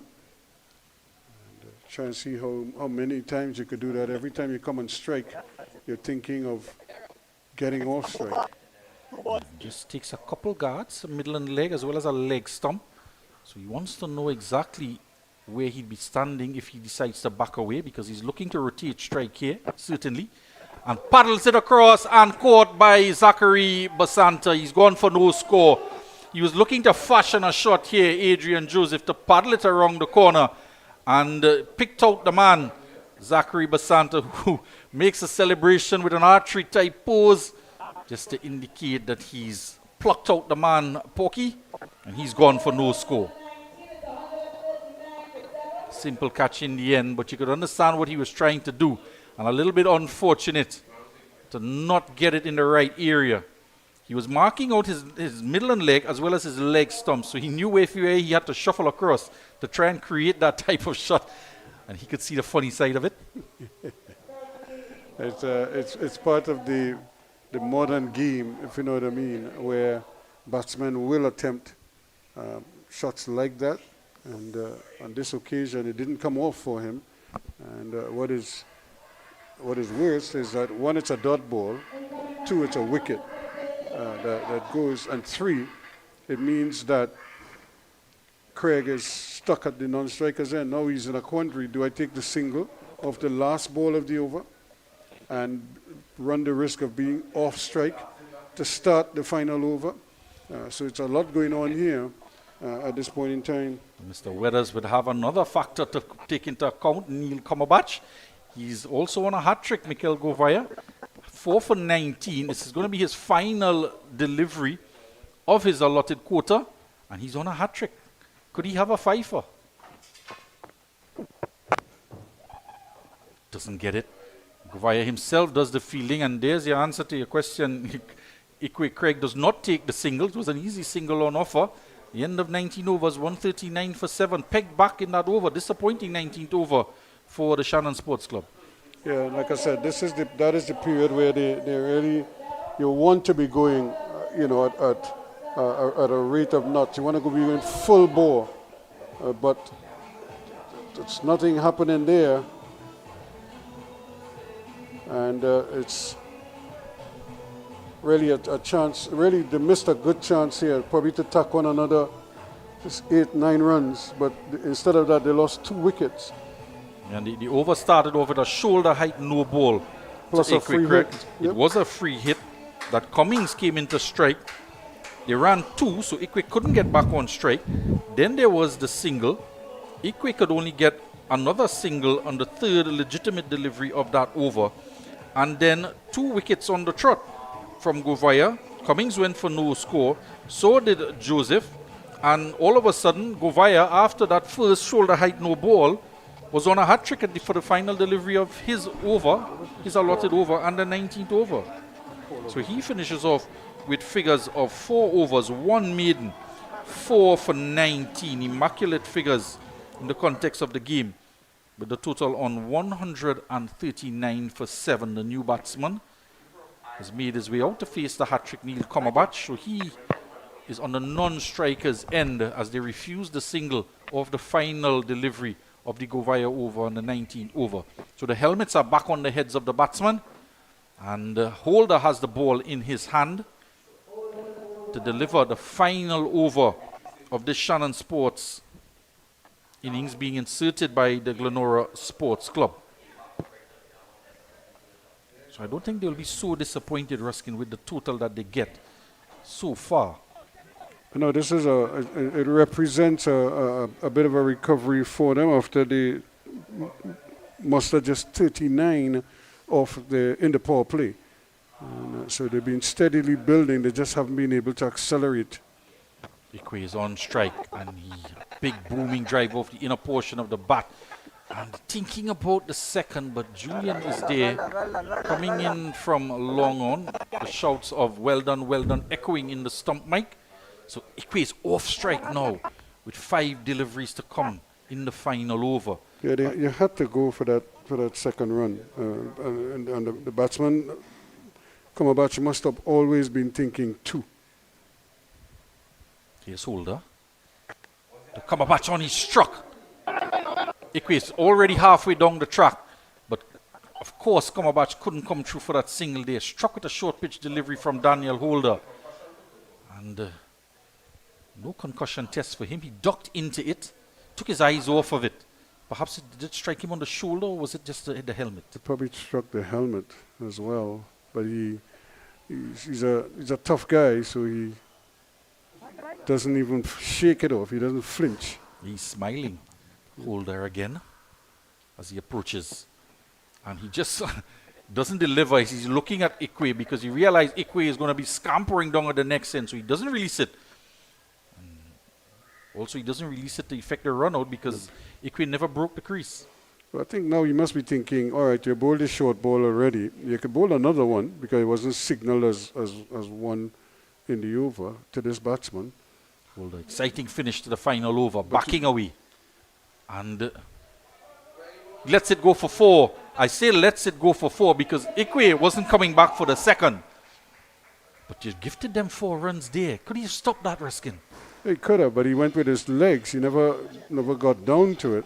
And we've seen that, throughout the tournament, a lot of fielders, and these are boundary riders who you would think the captains put out there for precisely that purpose, to sprint around and prevent close balls like that from going into the boundary. It's just that it was so well timed and so well placed. So Komabach, 4 runs he has now. He's backing away. Can't get the single, can't get the boundary either. Ikwe is stuck on 39 at the non-striker's end with 3 deliveries gone in the over. And he's already had 3 50s in the tournament, Ikwe Craig. He's perhaps not going to finish off with another half century in this innings. Well, and like I said, this could be an opportunity here now for another short ball to see how he responds to it. Boulder digs it in short as predicted by Ruskin Mark, but doesn't make a lot of height. And this time they just settled for the single. I'm not sure if they could have gotten another one there. Kenroy Williams was the man who, I want to say, allowed the boundary in the over for Cumberbatch, perhaps thinking that he wanted to keep Cumberbatch on strike to avoid having to bowl to Craig Ikwe, who's looking to deliver downtown, looking to go big. So the final ball.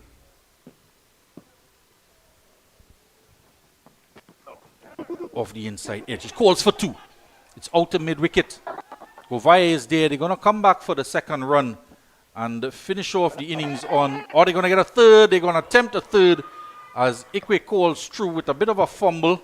And the run out, in fact, is going to happen. Cumberbatch is going to go run out. Ikwe will finish on 40. Should be 40. They got a single. They completed 2 actually. And it's the third run that they were. Yeah, so it's 40. Yep. Should be 41. Yep. And that will finish off the innings for the Shannon Sports Club. 147. It should be for 7 at the end of 20 overs. A good recovery, Ruskin.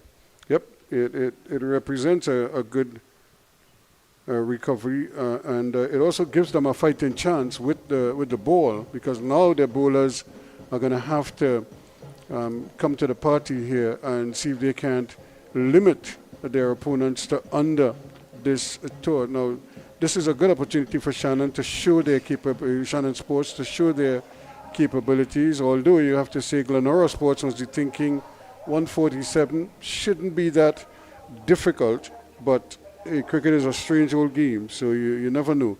And as we say, that's runs on the board. It's now up to them to try and see if they could overhaul it. They need 148. Yeah, they certainly have the batting to do it. And Leonardo Julian will be at the top of the order. There's a Mikel Govaya in the lineup. Salim Khan has left out the youngster. And then Kenroy Williams, who's been doing quite well. This is some of the highlights from the start of play with Waylon George. Joya opening the batting with Nigel Benjamin. He struck 2 4s and 1 6, Benjamin. And then he put the ball straight in the hand of the man Franklin Roos, and Michael Govaya got his first wicket. And Joshua De Silva came into the fray. He hit 1 6 over extra cover. 2 6s he hit in total, and 1 4 in his knock of 38 off of 34 deliveries. Rashawn Rivera struggled a bit. He scored 11 off of 28 with 1 boundary. And that was the middle overs that they just stuttered in their run scoring. And Ikwe Craig came out to the party. 3 6s he hit, 2 4s in his knock of 41 not out off of 19 deliveries. Kelvin John lost his middle stump for 5 from Andy Alexander, and Sylvan Cummings was also bowled for 3 from Govaya. Adrian Joseph, there's a couple overthrows here. There's a final wicket falling here as they try to come back for 3 to close the inning off. Adrian Joseph went for 1 with a paddle scoop, and Neil Cumberbatch there you saw just being run out for 5. 23 extras in this total of 147 for each. A run rate of 7.4, Ruskin. Yeah, certainly a good total in the end, but is it enough? I think that's the big question. You know, we often say they might be about 20 or 30 runs short, because as I said, they might have been thinking 160, 165, but if they feel well and they bowl well, who knows, this might be a bit of a challenge for Glenora Sports. We'll have their reply when we come back. Here at GMMB, love is the currency.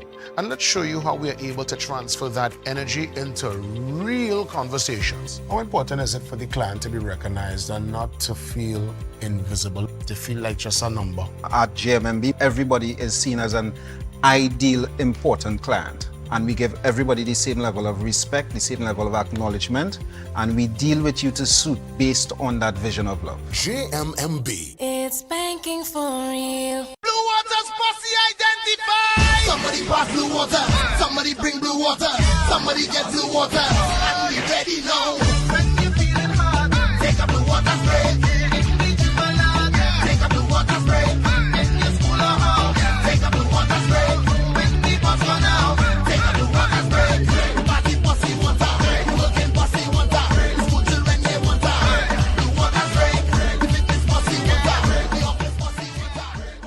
When you want to get the inside information, you go to the real source, the team members. Let's hear what they're saying.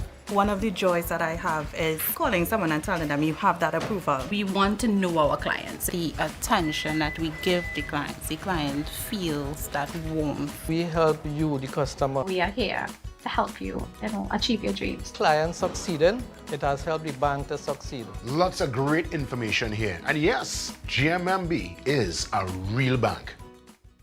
Blue Water's posse identified. Somebody pass blue water. Somebody bring blue water.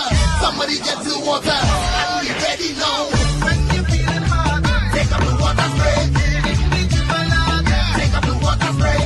In your school or house, take a blue water spray. When people run out, take a blue water spray. Party posse water. Working posse water. School children they water. Blue water spray. The fitness posse water. The office posse water. This one? Hey, look, KFC has an incredible promo. I already had that for lunch. Crunch whoever isn't on board. Order KFC's Mega 6 Bucket for only $115. KFC, it's finger licking good. Here at GMMB, love is the currency. And let's show you how we are able to transfer that energy into real conversations. What about the connection with you and your team members? It's top priority for me to have that clear understanding of who my team members are and building connections with them to ensure that they carry out the vision of what we are trying to achieve as a team, realizing opportunities for both the clients and ourselves. GMMB. It's banking for real. Having that family lime at home, that cookout by the river, or you're just feeling to bubble up pot? Then Cans Poultry and Meats Limited has got you covered for all your meaty needs. Whether it be chicken, beef, steak, lamb, or even seafood, check Cans. They even have seasoning and condiments to complement your dish. So if you're looking for top quality meats at prices that wouldn't bust your pocket, then come on in to Cans today at any of their convenient locations. Truth be told, here at GMMB, love is the currency. And let's show you how we are able to transfer that energy into real conversations. It seems to me there's a power in listening. It seems like that is a part of the mandate. Of course. We need to listen to our clients. We need to hear what they need. We need to hear that they are satisfied, they are loved, they are feeling that GMMB culture. GMMB. It's banking for real. Here at GMMB, love is the currency. And let's show you how we are able to transfer that energy into real conversations. How important is it for the client to be recognized and not to feel invisible, to feel like just a number? At GMMB, everybody is seen as an ideal, important client. And we give everybody the same level of respect, the same level of acknowledgement, and we deal with you to suit based on that vision of love. GMMB. It's banking for real. Blue Water's posse identified. Somebody pass blue water. Somebody bring blue water. Somebody get blue water. And we ready now. When you feeling hard, take a blue water spray. Take a blue water spray. In your school or house, take a blue water spray. When people run out, take a blue water spray. Party posse water. Working posse water. School children they water. Blue water spray. The fitness posse water. The office posse water. When you want to get the inside information, you go to the real source, the team members. Let's hear what they're saying. One of the joys that I have is calling someone and telling them you have that approval. We want to know our clients, the attention that we give the clients. The client feels that warmth. We help you, the customer. We are here to help you, achieve your dreams. Client succeeding, it has helped the bank to succeed. Lots of great information here. And yes, GMMB is a real bank. Blue Water's posse identified. Somebody pass blue water. Somebody bring blue water. Somebody get blue water. And we ready now. When you feeling hard, take a blue water spray. Take a blue water spray. In your school or house, take a blue water spray. When people run out, take a blue water spray. Party posse water. Working posse water. School children they water. Blue water spray. The fitness posse water. The office posse water. This one? Hey, look, KFC has an incredible promo. I already had that for lunch. crunch whoever isn't on board. Order KFC's Mega 6 Bucket for only $115. KFC, it's finger licking good. Here at GMMB, love is the currency. And let's show you how we are able to transfer that energy into real conversations. What about the connection with you and your team members? It's top priority for me to have that clear understanding of who my team members are and building connections with them to ensure that they carry out the vision of what we are trying to achieve as a team, realizing opportunities for both the clients and ourselves. JMMB. It's banking for real. Having that family lime at home, that cookout by the river, or you're just feeling to bubble up pot? Then Cans Poultry and Meats Limited has got you covered for all your meaty needs. Whether it be chicken, beef, steak, lamb, or even seafood, check Cans. They even have seasoning and condiments to complement your dish. So if you're looking for top quality meats at prices that wouldn't bust your pocket, then come on in to Cans today at any of their convenient locations. Truth be told, here at GMMB, love is the currency. And let's show you how we are able to transfer that energy into real conversations. It seems to me there's a power in listening. It seems like that is a part of the mandate. Of course. We need to listen to our clients. We need to hear what they need. We need to hear that they are satisfied, they are loved, they are feeling that JMMB culture. JMMB. It's banking for real.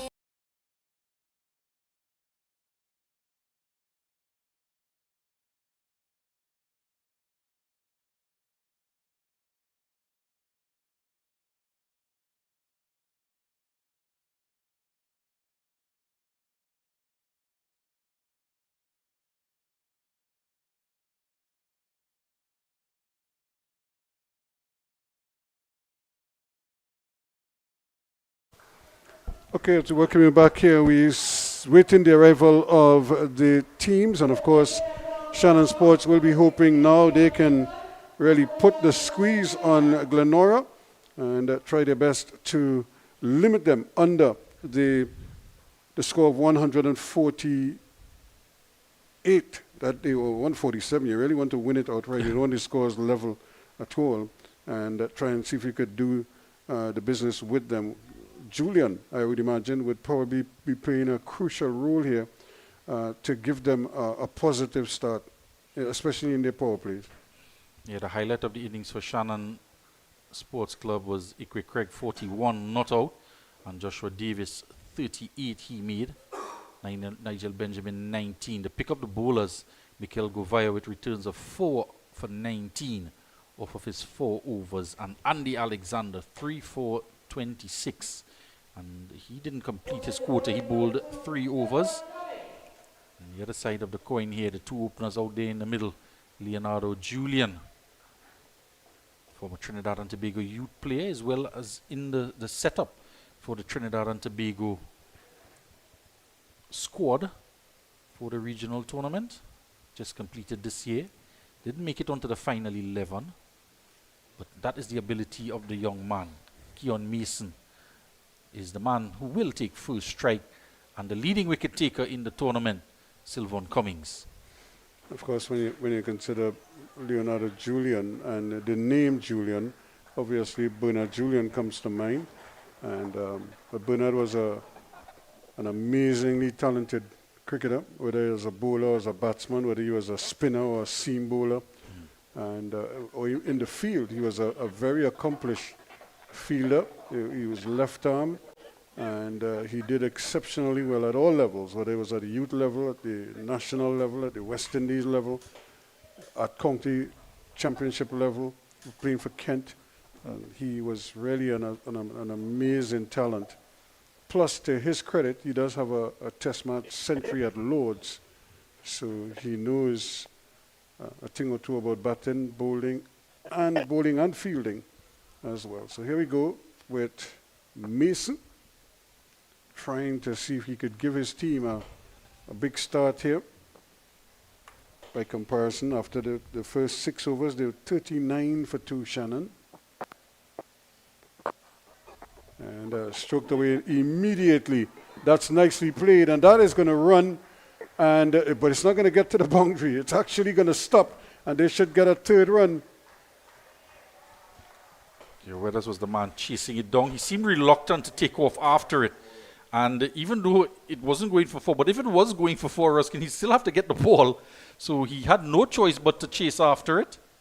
Yeah, he looked like he thought it was going to just race over the boundary and then realized that it was just losing speed. Yeah, no ball boys around to do the retrieving in the outfield. And interesting that we have 2 left-arm opening fast bowlers in this particular game. Daniel Holder and now Sylvain Cummings. 10 wickets, the highest or the leading wicket taker in the tournament thus far. And Cummings has to be very careful. He has to be spot on here. Now he's been taking wickets, but in between those wicket-taking deliveries, sometimes he's been fairly expensive as well. So now he needs to really tighten up, as we say, cut out those boundary balls and try to produce more wicket-taking deliveries. And a wide signal, so... Yeah, and one slip in place, a man out at deep extra cover and at long off for the left-handed Julian. So he's going to focus on that line outside the off stump, but started off too wide on that occasion. So he's already conceded 4 runs so far in the first over. Yeah, it's really about, just trying to keep it tight. Don't give away runs. You don't have that many to play with. That's well played. That's going to run for 4 runs. No doubt about this one. And excellent shot from Julian. He was on top of it, and he used the width to good effect. And he realized he didn't pull away. He walked into it and hit it, stayed on top of it, and played it nicely. Yeah, he was sure, he ensured that he actually guided it down, because he stepped across, and there you could see coming from top down with the cut shot to put it in the gap. Raced away for 4. He was also just glancing across as the fielder out in the deep as Cummings was running into bowl, recognizing that the effort is going to be outside the off stump. So he was looking for it. He's a step outside his crease as well to catch the ball early, because Cummings can swing the ball in the air. And again, but this was the adjustment that was made in the field. They brought that man at, you have to call him a backward point now. Brought him a little bit squarer, brought him a little bit to his right, I should say, brought him finer. Then there's that short third man who is going a little bit to his left. So they're trying to plug that very gap that Julian seems so keen to place the ball through there. And let's see if Cummings can change his line as well. That's a little bit better. Yeah, that's where he should be aiming to be. Not too far wide outside the off stump, because he can get the ball to swing away from the left-hander. And he has to be wary. It's a left-hander's bread and butter, that cut shot. They can manipulate the point field and anywhere behind point, and they can place it, particularly with the pace of Cummings. And the man was at cover point, and you're quite right, Ruskin. They put him at backward point, trying to narrow the gap. But they also created a lot of room between backward point and cover on the boundary. And that's a good bounce there. Nice pickup as well. And Cumberbatch got a good bounce, a good fielder's bounce. Yeah, typically with the newer ball, the ball tends to go finer as well. And in addition to the swing that might be on offer here for Cummings. But so far it's a pretty expensive opening over, despite the 3-dot deliveries. His first 3 deliveries of the over were a bit wayward. And this time he places it a little bit better, away from Cumberbatch cover, and got to use his single to end the first over. And at the end of over number 1, it's 9 without loss. There's a big batting lineup here for the Glenora Sports Club. Mason on 3, Julian on 5. Capable of the extraordinary, the wicketkeeper batsman at the top of the order. Then there's Kenroy Williams to come, not to mention Mikel Govaya. So they want to try and make early inroads here, particularly Cummings, who is the leading wicket taker in the tournament.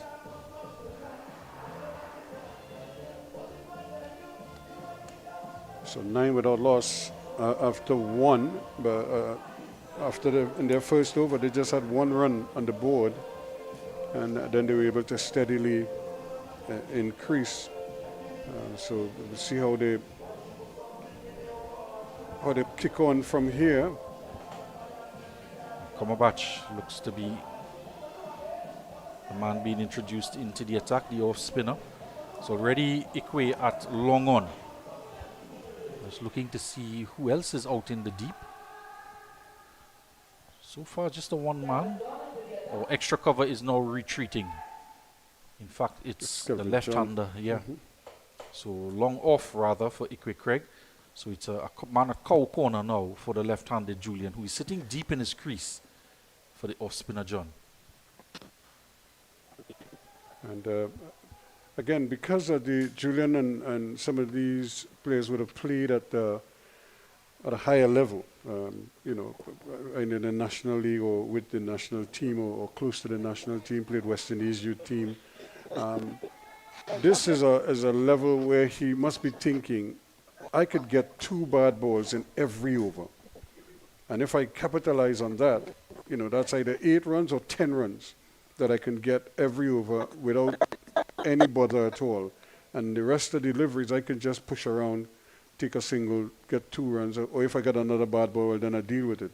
And that has to be the mindset that he approaches it with. You know, you're telling the bowler in his own mind, you can't out me. And that's well played again. And good bit of fielding, just taking most of the sting out of it. And that to me, that is how you approach it when you're playing at a level below what you're accustomed to. You pretty much want to dominate at that level, and you want to prove to yourself that you could dominate this bowling attack.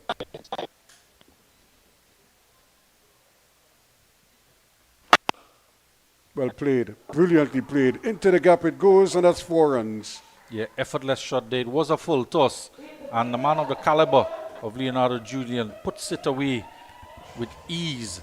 And it's going to be complicated because of the left-hand, right-hand combination, not just for the fielders having to switch position continuously, but for the bowler as well, who also has to change his line. It is, but you know, he's trying to plug the gap on the offside. So immediately he has put the sweeper in almost where that ball passed. There, almost directly where that ball passed, or slightly to the right of it. He's put the cover to his left, and he's put the backward point in place. So trying to turn this one, just sort of standing up straight there, Julian, and having it rush on to him a little bit. But again, it's really mindset. You know, this is how you approach an innings like this, where you know your team needs a big start,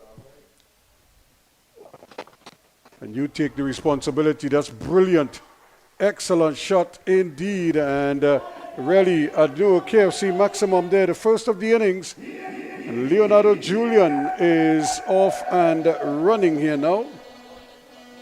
There's the capability of the man there. We haven't seen too many of these types of shots in the match so far. Down on one knee, paddling it around the corner and getting some power behind the shot as well. I just want to call that, it looked almost Ramdu-like, Kyle Ramdu. You see him play a lot of those types of shots for the Northside Future Stars. He is also, I believe, second leading run scorer on the table, Kyle Ramdu. Leonardo Julian proving that he's capable of the shot as well. Yep, so he goes quickly on to 16 from 9. It's 21 without loss now. We're in over number 2. And John under some pressure here now. 12 off the over so far.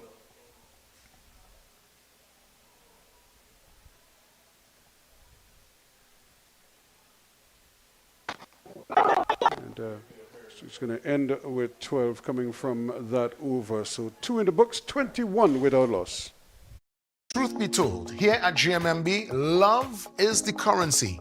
And let's show you how we are able to transfer that energy into real conversations. It seems to me there's a power in listening. It seems like that is a part of the mandate. Of course. We need to listen to our clients. We need to hear what they need. We need to hear that they are satisfied, they are loved, they are feeling that JMMB culture. JMMB. It's banking for real.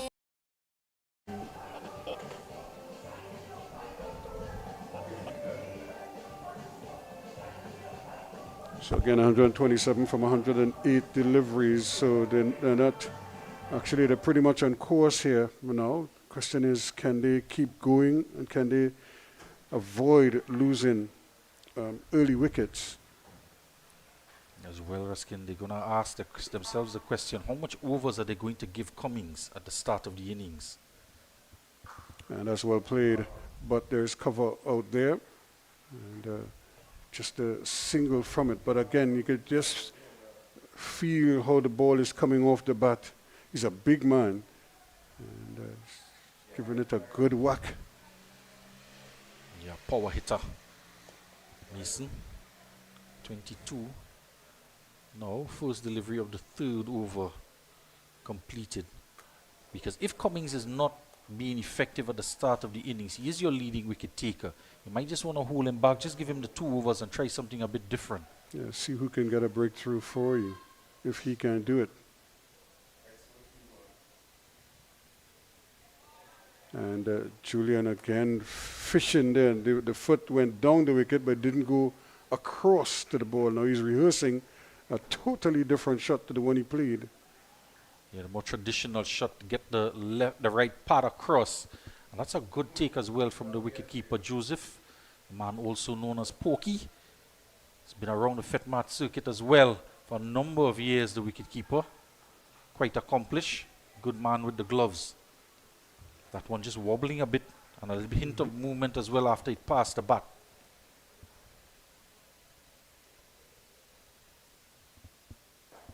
And that's well played again with Julian. He's just waiting for it to come to him and not trying to overhit it. And when he rehearsed the shot previously, there was a nice high elbow. There he is again. But on this occasion, it's more of a swatting type shot. And it's that type of shot that allows you to delay the shot and allow the ball to travel a bit further in its length so you can put it squarer of the wicket, because he's trying to beat the man out of deep cover. But remember, he's playing it off the front foot as well, so he has to get his head over it to play that shot effectively. That's well played, probably too well played, and he hit it straight to the fielder and denied himself a chance at a run there. Yeah, it got to him in an instant, in a flash. Timed it quite well, and the pace of the ball as well from Cummings. Got a good connection, but we mentioned it in the previous inning. Sometimes you hit it off the middle and get no runs, and then you miscue and it goes for 4, or you get runs. Yeah, you use the whole bat. The bats are expensive, you know, so you might as well use the edge every so often. And that's good running. And immediately on playing the shot, he was on the move and completed the single with very little fuss.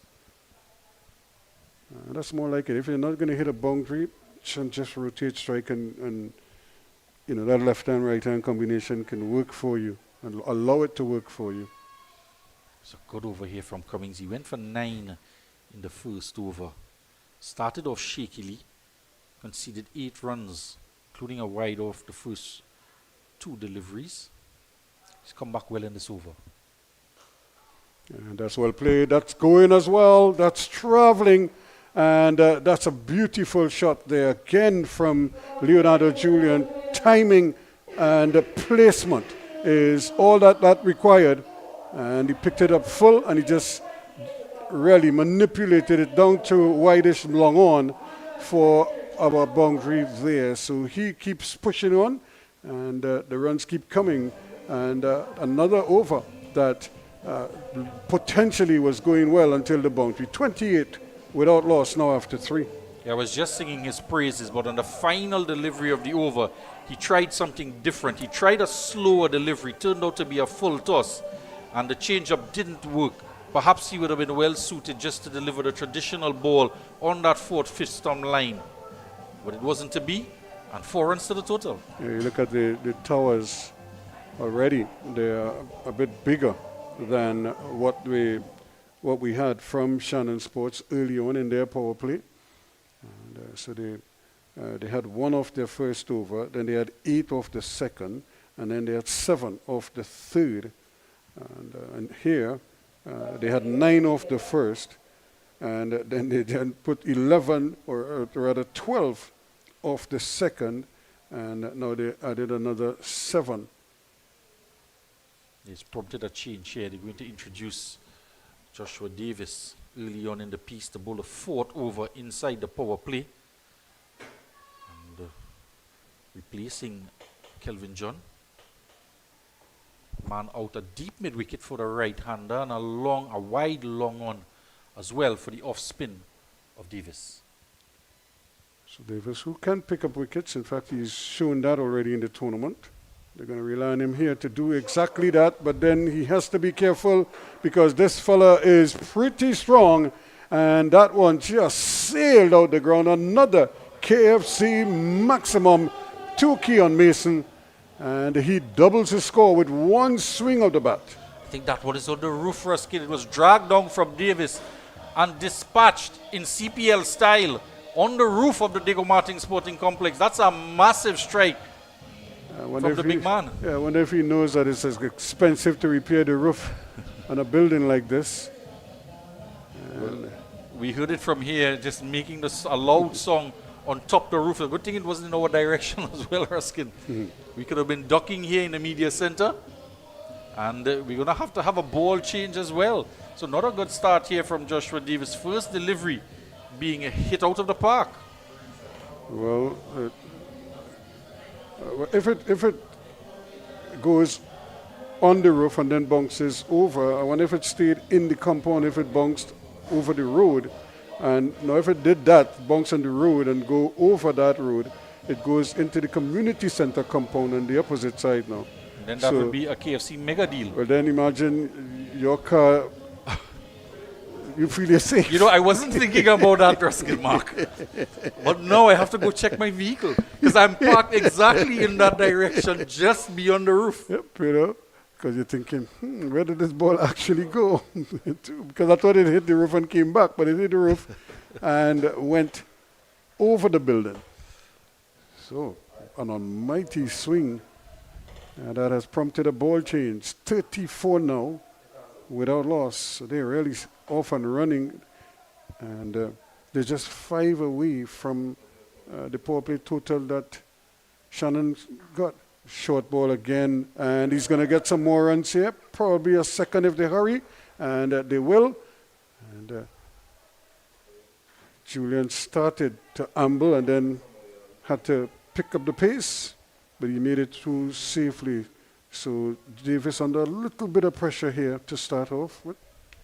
Yeah, and he's trying to bowl some darts in. He's not giving any flight at all because he's probably thinking that I'm bowling in the power play. I don't want to give too much flight and time for the batsman to lift me over the top. But he's been dragging it down a bit. Again, in terms of his length. And it's going right through, but they decide against it. Julian probably just overran the crease. And now they're going to get the run. So careless. Really, really careless indeed. And it probably had 2 runs or, because of the initial misfield. And but they look like they'd given up on getting that second run. But then the Shannon players gifted them that second run. The PC controls Shannon Sports up against the Presidential Insurance Glenora Sports Club.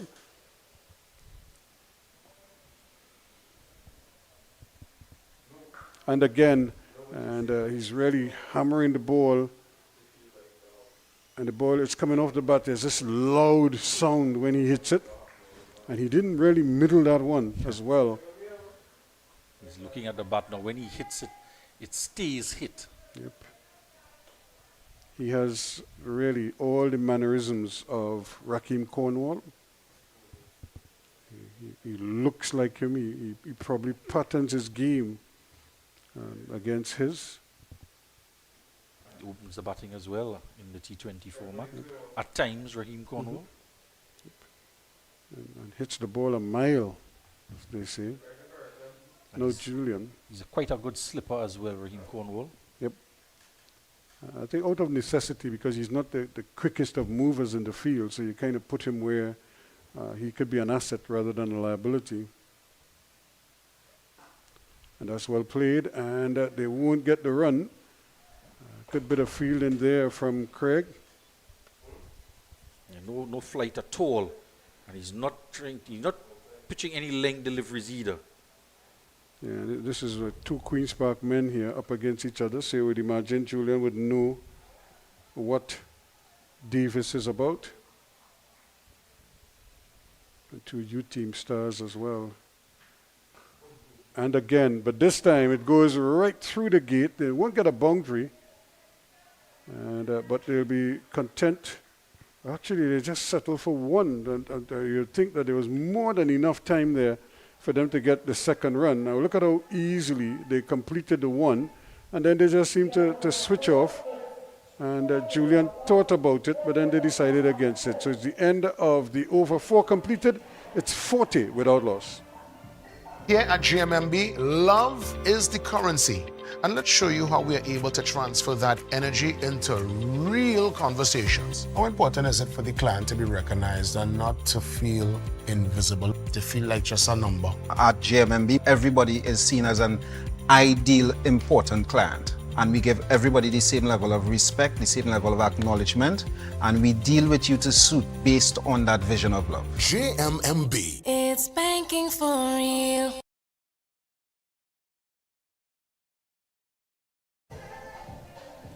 So 40 without loss after 4 overs. Keon Mason is up to 17 from 9. Leonardo Julian is from 22 from 15. And this left-hand, right-hand combination is proven to be a bit of a handful for the Shannon Sports bowlers. And now the captain is forced to kind of shuffle the pack here a little bit. Well, Ikwe, who had a trying time with the ball in terms of no balls in the earlier matches, is going to come on in now to bowl the 5th over of power play, the leg spinner. So he started off at an early age as a leg spinner and batted low down the order and worked his way up. His batting got better and better. But I can't say the same for his leg spin bowling, Ruskin. Well, and the thing is, you have 2 batsmen who are quite capable of clearing the ropes here. So if he's not careful, he could go for plenty. But, it's probably the occasion when he could probably rise to the occasion and maybe prize out a wicket or 2 for his team. It's such a funny game, this game of cricket. Leonardo Julian has a man at deep mid-wicket to counter his efforts, as well as a wide long on the onside for the ball, spinning into him. And a trial run. Doesn't get a lot of spin on the ball either. Doesn't try to impart too many revs on it. Does he bowl the googly at all? Well, it's more of a straighter googly. To see. And he's gone with him immediately. And that's a magnificent shot. And that's gone for a KFC maximum. Well, no one is out there at long off. And he's hitting the leg spinner against the turn. Now, that one didn't come back a long way either. And you mentioned the googly because we normally see leg spinners in this T20 format to left-handers bowl a lot of googly deliveries. And that one was just spanked over the boundary for 6. And it's might be just getting away from Shannon Sports Club here as they approach 50 in the 5th over. Yeah, that was actually a brilliant shot when you consider the angle and the spin of the ball. And but again, because of the restrictions in the field, he knows once he clears the inner ring. And again, this time through the gap, and that's brilliant batting once again. Ruskin, that was timed to such perfection. It raced across the outfield. In the blink of an eye, it was into the boundary ropes. That's a fantastic shot from Julian. Have a look at the timing on this shot here and how quickly it spread across the outfield.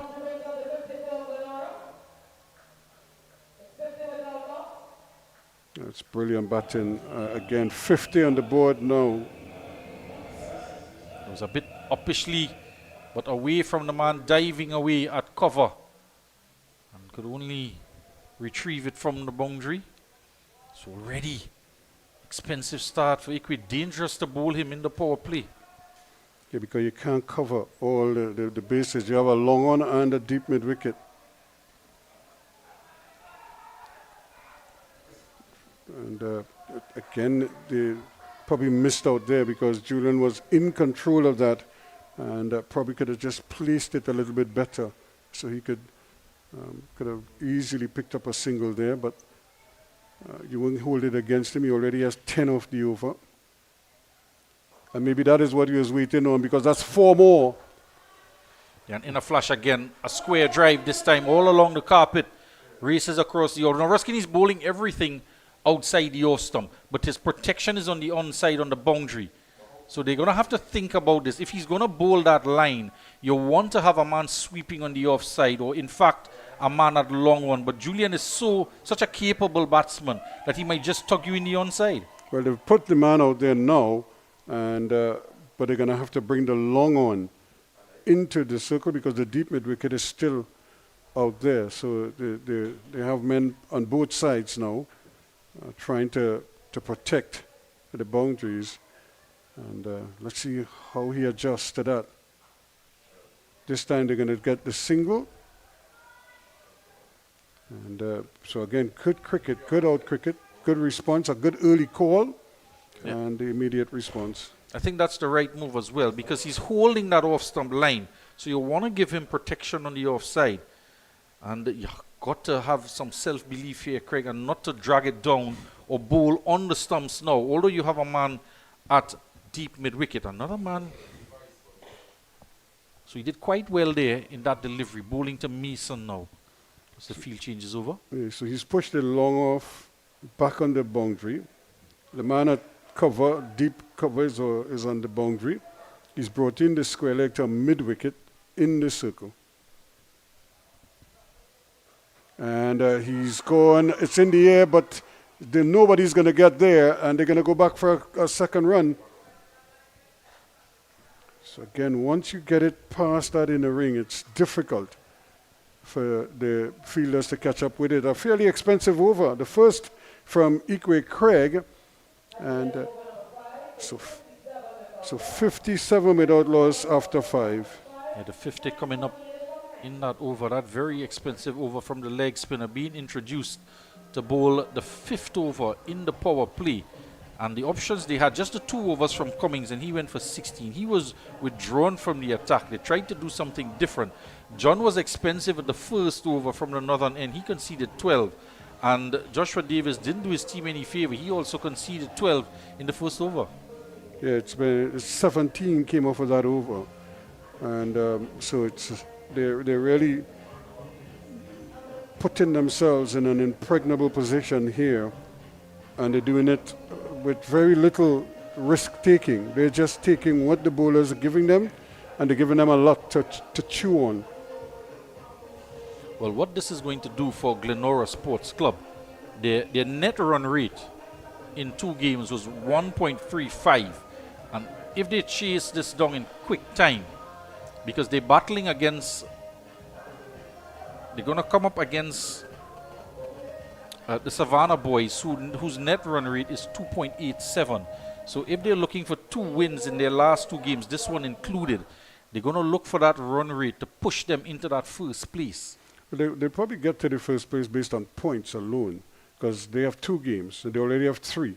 So if they get 2 here, that'll take them to 5. And if they get 2 of the last one, it'll put them to 7. No other team in the group could get to 7. So they will win, they'll top the group outright. 6 is the most that Savannah boys could get. And that's a beauty. Ready, Juman.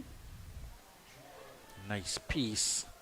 Bounce and carry through to wicketkeeper Joseph.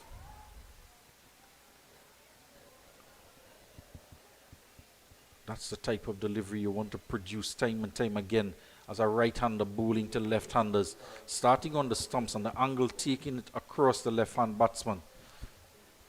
No slip in place. He's a short third man. He's in the ring, a backward point. The man sweeping out at cover. And the one at long off for this final over of power play. Yeah, so Julian just needs to, all he needs to do is really just rotate the strike. They already have 57 and they're well ahead. And so all he needs to do is just maybe just rotate the strike here. You don't have to try anything out of the ordinary. If they got maybe 6 or 8 from this over, that would be ideal for them. But this is what I was referencing earlier. Now we've had 2 really good deliveries. Again, here's the challenge for Juman. Can he now maintain that consistent line and that length? Don't try anything. Don't experiment. Just try to put it there and let Julian, create his own problems. And this could be a run out here. If he hits, he's out. Well, Julian played it. It went straight to the man at square leg. And Mason was overcommitted. He was well past half pitch and then had to go back. He was backing up too far and was hit straight to the fielder. Julian took a step down the track, as you would do when you turn the ball into the onside. Yeah, just momentum took him there. He'd given up.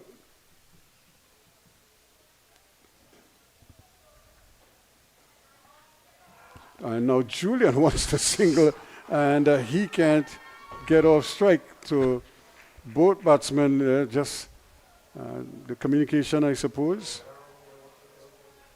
Juman doing a good job here. 4 dot deliveries, pace on the ball. The batsmen now converge in the middle just to have a little chat. Not wanting to take any further risk in terms of running. With 91 needed off of 86 deliveries, they want to push on with this opening partnership after such a good start.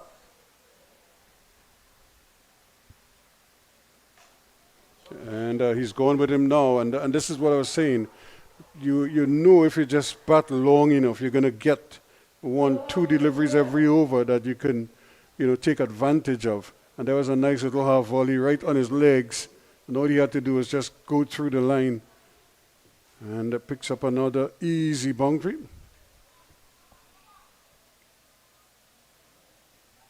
Just a little too full. The line was right, but a little too full. Right in his wagon wheel there. 61 now on the board. And we have 1 delivery left in the 6th power play over. You mentioned it, Ruskin. Probably get about 2 bad deliveries on over at this level. The 5th one has gone for 4 after 4 dot balls. What will this final delivery be? And he missed out there on that one. But again, the bowler thinking of probably just doing it, but that should end the over. It is the end of the over. 6 completed. It's 61 for no loss after 6. Blue Water's posse identified. Somebody pass blue water. Somebody bring blue water. Somebody get blue water. And we ready now. When you feeling hard, take a blue water spray. Take a blue water spray.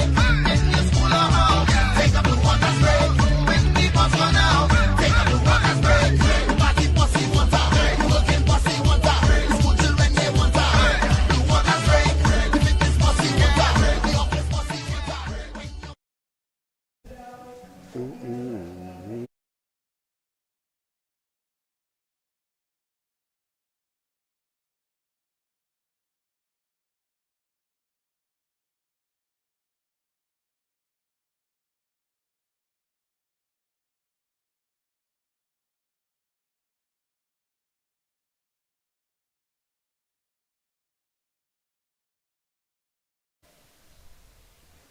So back here, it's 61 without loss after just 6 overs. And a good power play, you'd have to say, at the end of it all. When you compare that to 39 for 2 on the part of Shannon Sports. Yeah, and both batsmen just taking charge of the power play. Mason striking it at a strike rate of 190, and he's on 19. Julian for his 41 with a strike rate of 157.7. There've been 3 sixes and 6 fours. It's been very entertaining. And they're going to go for a quick single. He has to go. He should still run. He doesn't even go. And the ball struck the stump. And he just froze there. Didn't know where the ball was. And Julian had made the call. It was Julian's call. And he just stood there unaware of what was happening around him. And then by the time he decided to run, he's still rehearsing the shot. Now the run was on, and he just decided, in the end, I think he just sacrificed his innings. So his innings of 19 comes to an unfortunate end. He's run out. He had no clue where the ball went, but Julian was calling him, and he was looking to rehearse the shot and then looking around to see where the ball went instead of listening to the call from the non-striker. Julian was charging down, and the man at square leg had the presence of mind to get a nice dolly throw back to Davis to effect the run out, the wicket keeper. But it was a direct hit. And an easy dismissal in the end, but Mason sacrificing himself because Julian is on 41, despite Mason having a strike rate of 172.7, higher than that of Leonardo Julian. But Julian is going quite well with 6 fours and 2 sixes for his 41. And out comes a man who's no slouch with the bat either, Mikel Govaya. Yeah, but again, you cannot just lose easy wickets like that, because cricket is a strange game. You can lose 1 or 2 wickets. Julian may feel as if he now has to bat for 2 and, put pressure on himself and probably get himself out attempting a big hit. So it's a whole different dynamic now, because the mental part of the game is what can do you in if you're not clear in your thoughts and in your processes. So I think he now just has to forget that incident and just kind of bat on. And the same thing with Govaya too, just to help him out. And they're trying a big swing, and now this is exactly what should have happened. The last time their leg by is the end, because that's exactly how Mason should have responded to the call. Your teammate called you, you go. Yeah, and it's a non-striker's call as well. So you have to be aware, the A, B, C, D, E of running between the wickets, and the final E, execution, was lacking there.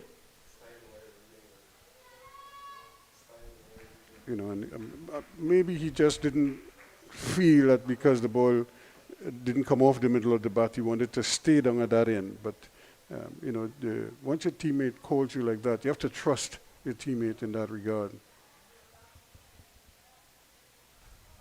And Davis obviously trying to get in a few dot balls here, see if he could kind of balance the scales here a little bit. They're behind the 8 ball, and they need to pull something out of the bag here.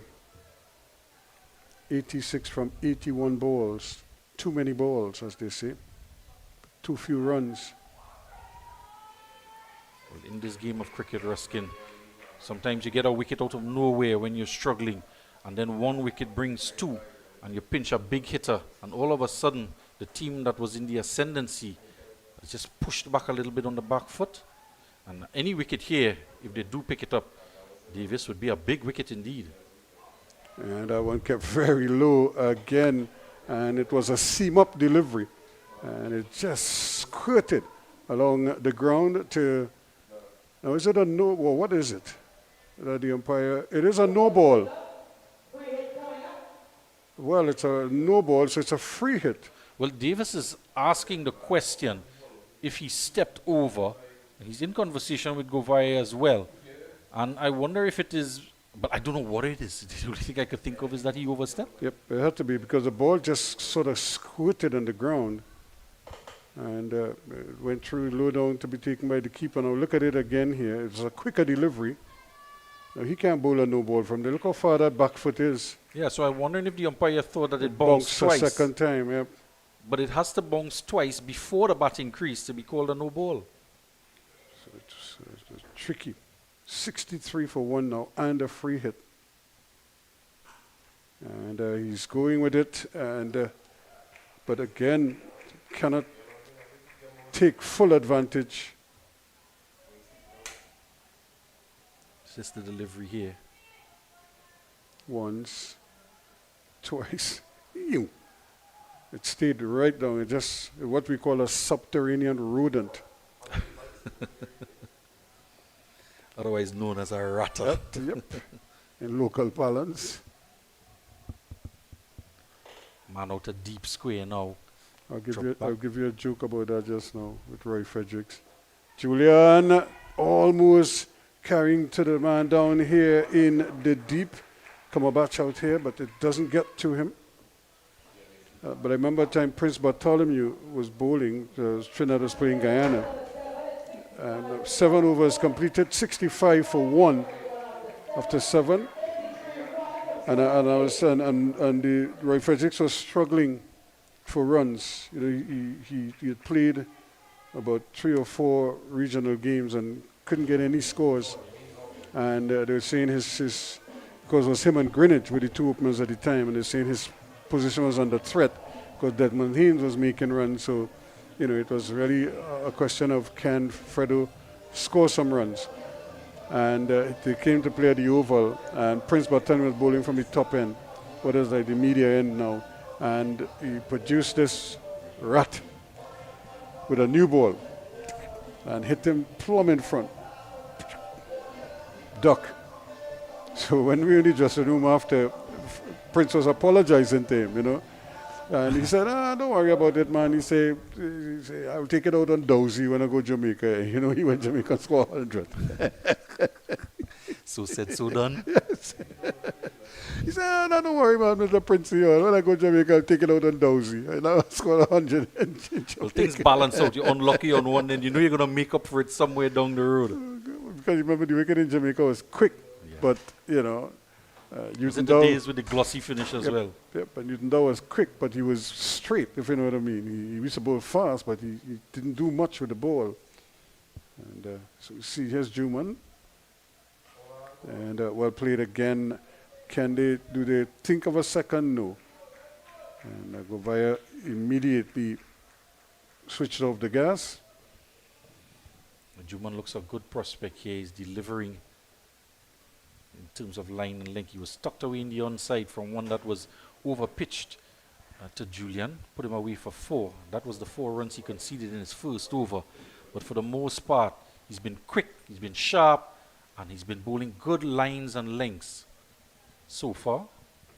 And now he has the advantage of the added protection because of the relaxation of the fielding restrictions. So he has a long off and a deep cover, mid-wicket on the boundary. And they're going for a quick single here again, and they will get it too, Govaya. And Julian, good understanding there. A sharp single there, direct hit might have been interesting, but it seems as though he made his ground. Took an extra second or 2 to get to it. Good work from the wicketkeeper as well, charging up to the stumps and ensuring he got something onto it. With a left foot pass there. Back to the bowler. He just pushed it down the wing. Yep.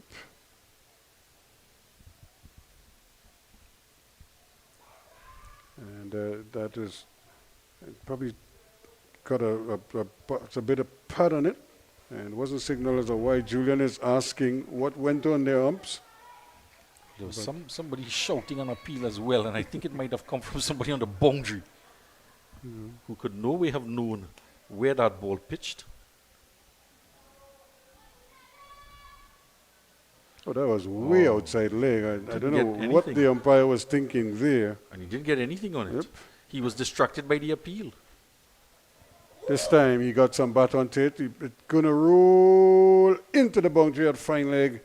And that's a gift really, because with and that's another no ball as well. So another gift produced here. You don't want to be giving these runs away at this stage. Now we saw Cummings do this as well. He's trying something different. Height. Yeah, and Cummings bowled a slower delivery, turned out to be a full toss after he was bowling a very tight over and was put away for 4. On this occasion, it's gone all wrong for Juman, who's been bowling a good line and length, trying something different to get the wicket of Leonardo Julian. But it's gone all wrong. So that should take him up to 47 now. Yep, 47 from 31. So he's 3 away from a deserved half century here. And fortunately for him, it's going to be a free hit as well. And not only that, to remember the incident that resulted in the run out of Mason. That is probably weighing on his mind, but I would like to think that he would forget that or put it out of his mind as best as he can and just keep going. And he's gone high and far. That's a maximum. That's his half century. What a way to bring up a half century here, a KFC maximum. And he just bludgeoned that free hit for 6. 72 for 1 now. He goes to 53. There's been a jam of innings from Leonardo Julian. And just adding to his sixes in the innings, it's now his third 6. And is that just the biggest of the lot? 7 fours to complement those 3 6s. And he's really just taking the game away from the Shannon Sports Club. And you could see why the miscommunication with Mason. And Mason sacrificed himself because he knows this is the capability of Julian out there to chase these runs down confidently and in quick time. Yeah, excellent batting on his part, so deserved half century. 53 from 32, 7 fours, 3 6s, and a 165.62 strike rate. Everything in his favor. And well, he robbed himself there. He played it too straight, and he missed the chance of a single. And the bowler couldn't get a touch either, so could have probably affected another run out. But no touch, so a pretty good innings, this from Leonardo Julian. I'm sure he'll be happy with it. So they've also gone past the halfway point in terms of runs as well, and they've done it in quick time, inside 8 overs. Current run rate just under 10. Oh, that's even better. That's a brilliant shot. That's 4 runs. From the moment it left the bat, it just sped across the turf. There was a man standing there at that backward point position, but by the time he went down, the ball was under him, and it was screaming on its way towards the boundary. You know, you see all those big 6s, Ruskin, but give you that left-hander square drive and cover drive, you'd pick that any day. That could very well be the shot of the day so far. Excellent work in the 82 for 1 now after 8. When you want to get the inside information, you go to the real source, the team members. Let's hear what they're saying. One of the joys that I have is calling someone and telling them you have that approval. We want to know our clients, the attention that we give the client feels that warmth. We help you, the customer. We are here to help you, achieve your dreams. Clients succeeding, it has helped the bank to succeed. Lots of great information here. And yes, GMMB is a real bank.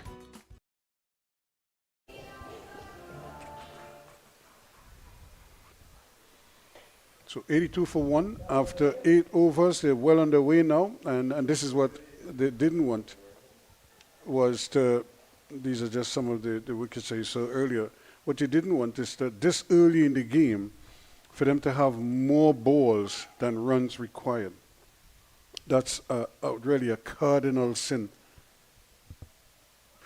And add more runs to that here again, so the equation gets even better in favor of the batting team rather, because Govaya joins the party. Shensia blasting across on the sound system, singing hit and run. Well, it's no running involved here because he's just smacking it to the boundary, too wide from Joshua Davis and easily put away with room on offer. And lots of room in the air. He goes over the infield all the way, couple bounces into the boundary, despite the man at deep cover, couldn't get around. Well, they're trying to figure out where to position him now. They've pushed him a little bit to his right.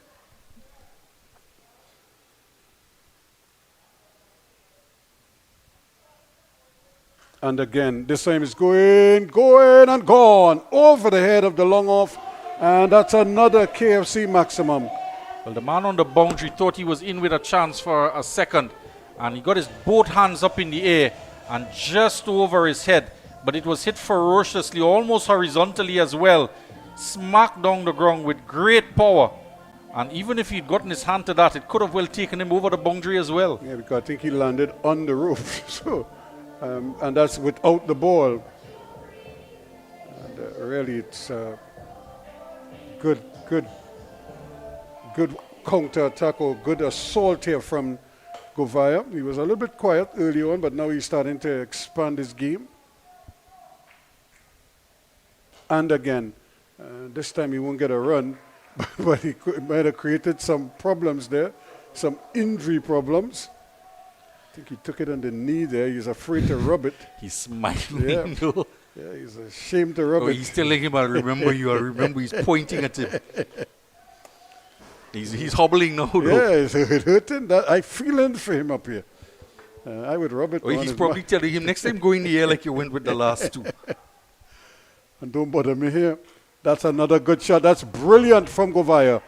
What a shot that is. He just stood and delivered. Brilliant. 96 now for one as they race along in the ninth over.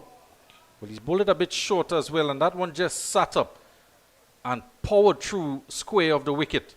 The man at cover had no chance. Hit with ferocious power from Govaya, who's quickly on to 16 now. Julian on 57 off 34. And they're running away with it now. Yeah, but they need 52 now. And so that equation is getting better and better all the time. And again, and he could get a couple here. In fact, he gets another boundary. So it's been a real assault here. And you could just see Kelvin John trying to come across, and he couldn't. The 100 is on the board. It's 100 for one now. 3 fours and a 6 in the over, and Davis doesn't know quite where to bowl it at the minute. And the man at cover, he's just standing and looking at the ball going left and right of him, and he's tried to chase that one down, but it's sped across the outfield. He only had about 15 yards to move or so and couldn't cut it off. It's good power and good placement on the part of Govaya. The one before, though, was the shot of the lot, where he just punched it square and picked up a boundary. This one was a little, well, now they're bringing him back to his left now, as if to say, well, I went to the right when he hit it to the right. Now he hit it to the left, so I'm back to the left. And this one peels off the edge, and that's going to go, also going to run into the boundary as well, so that's 4 more. 4 fours and a 6 in the over, separated by a dot ball in the middle, and a fantastic over here for Glenora Sports Club, inadvertently coming off the outside edge, and Joseph is disappointed as well. That one sped across the outfield, a disappointing over there from Davis. He's now conceded 37 runs in his 3 overs. Yeah, that's bad. 104 for 1 after 9. And you want to do a comparison? There was 62 for 2 after 9. So it wasn't even close in terms of the position in here. And this is Govaya really at his best here, where he could just free his arms and without a care in the world. Former CPL champion, St. Lucia Kings was it, Mikel Govaya, and just producing the kind of shots that we did see from him in the CPL last year. He's on to 24. Julian striking at 167.6, but Govaya going past him in terms of strike rate, striking over 200, 218. And if they keep this up, Ruskin, we could be in for an early night.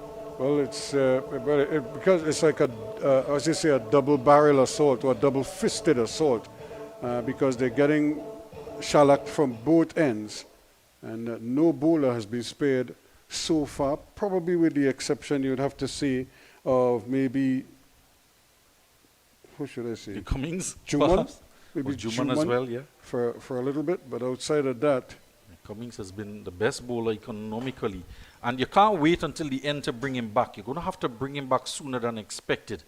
Shamaki Stewart now. I just thought, Ruskin, you might have brought him back for just 1 over when you saw Govaya coming, but you want to bring your best bowler back to bowl against your best batsman. And against the best batsman. Yep, so it's going to be interesting to see how they navigate the next couple of overs, because this game could very well finish in a real canter here, very, very fast.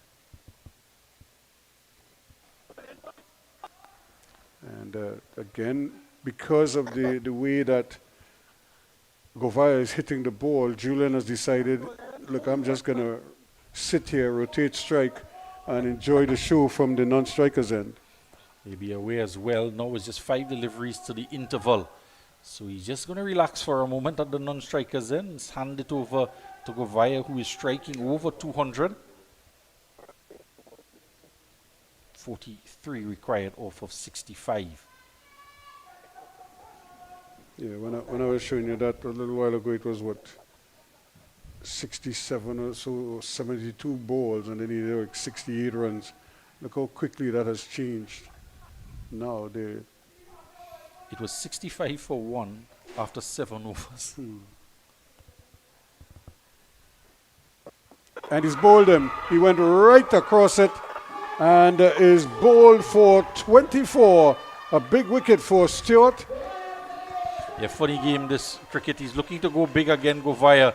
And Adrian Joseph has a giggle with Govaya, just mocking him over. You lost your off stump there, trying to go big. But Stewart is the man celebrating. And why shouldn't he?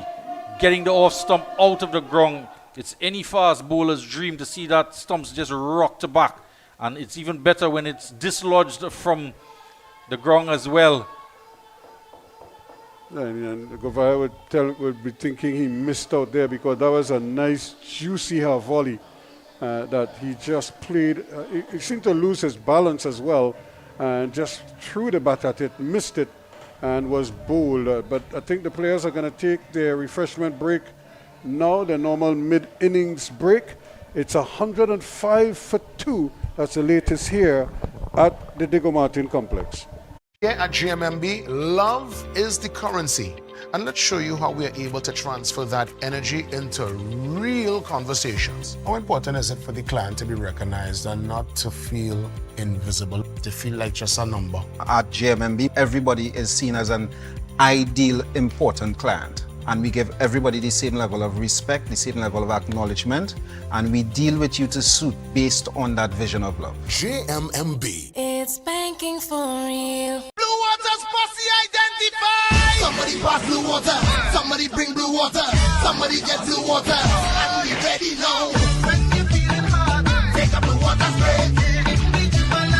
Take a blue water spray. In your school or home, take a blue water spray.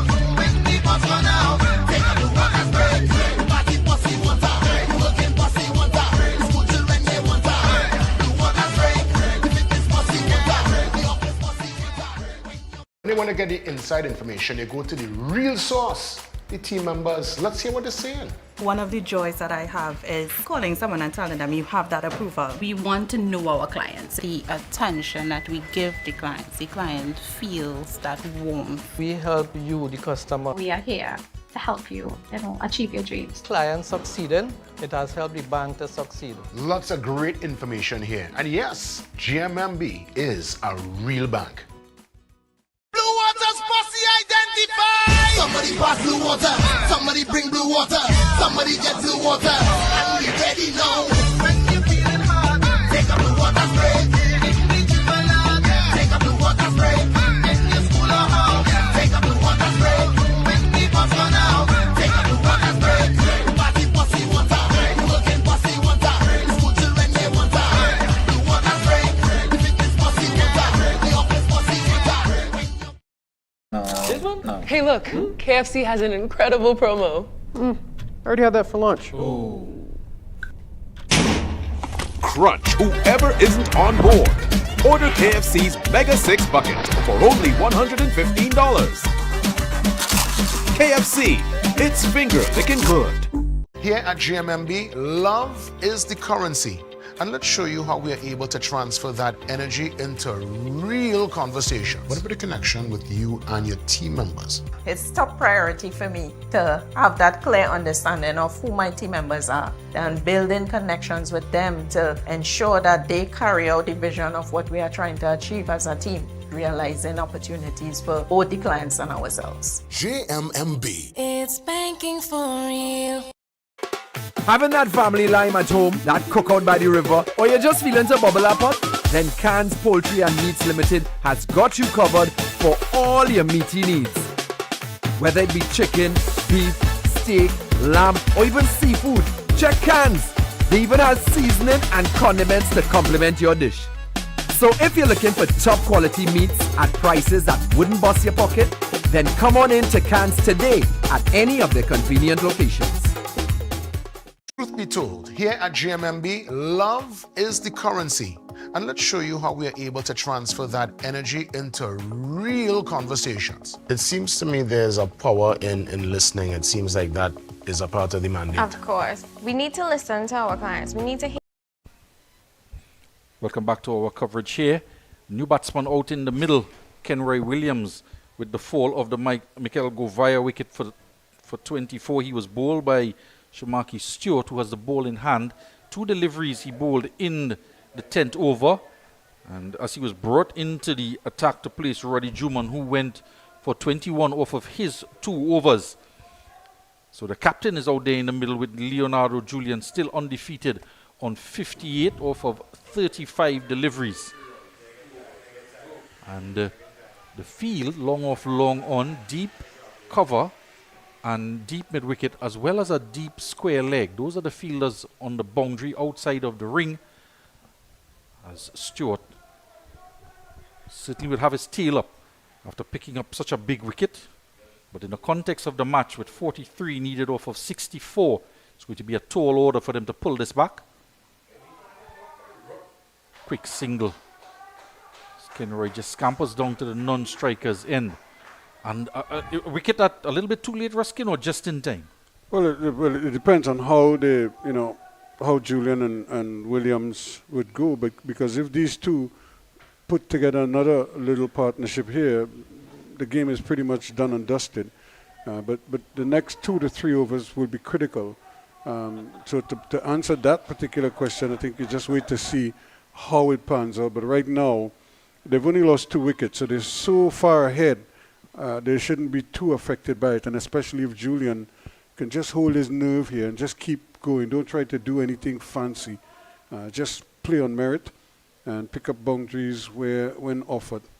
Stewart comes in an upright approach from the fast bowler, the medium fast bowler, and a full delivery outside the off stump. Get some bat onto it. And did it ricochet onto the chest of Adrian Joseph? He's rubbing it there. No run in the end. The current run rate 10.97. An extremely strong position.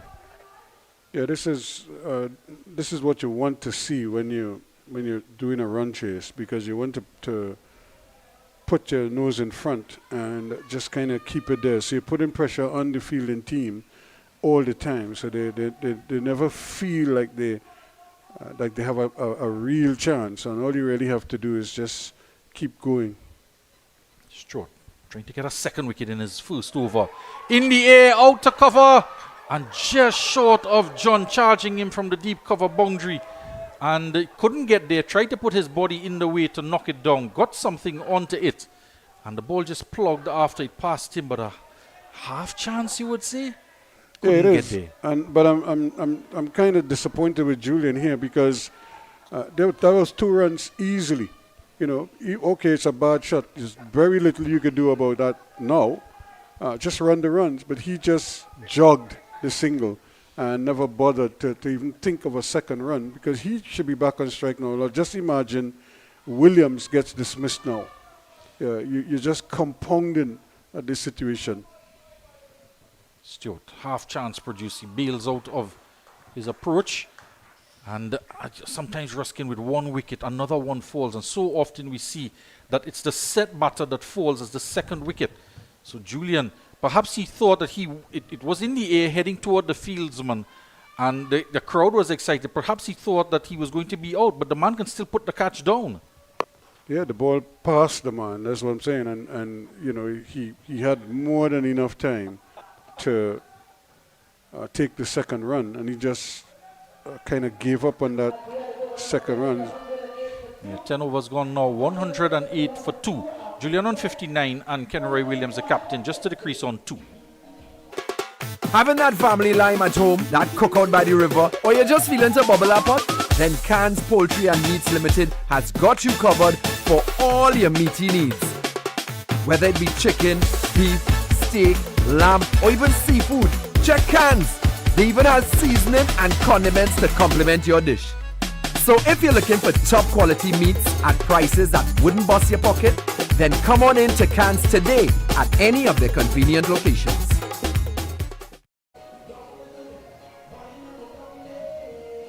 You have a look at Leonardo Julian's wagon wheel, shots all around the ground, and he's hit 3 6s and 8 4s in that score 59. It's been a really good innings from him. Like I said, you know, he just has to stay in the game. He's done all the hard work. You don't want to, you know, just lose concentration. And the shot he was playing, the last ball he faced, when he hit the one and almost got caught in the deep. Again, he's trying to play a cover drive on the front foot like that, but he was nowhere near the ball in terms of the pitch of the ball. So he just threw the bat way out in front. And, you know, and that is the concentration levels that I was speaking about. Now, if he had just kind of gone across it and played, we've seen him play that shot before. Yep. You know, stay on top of the ball and just cut it.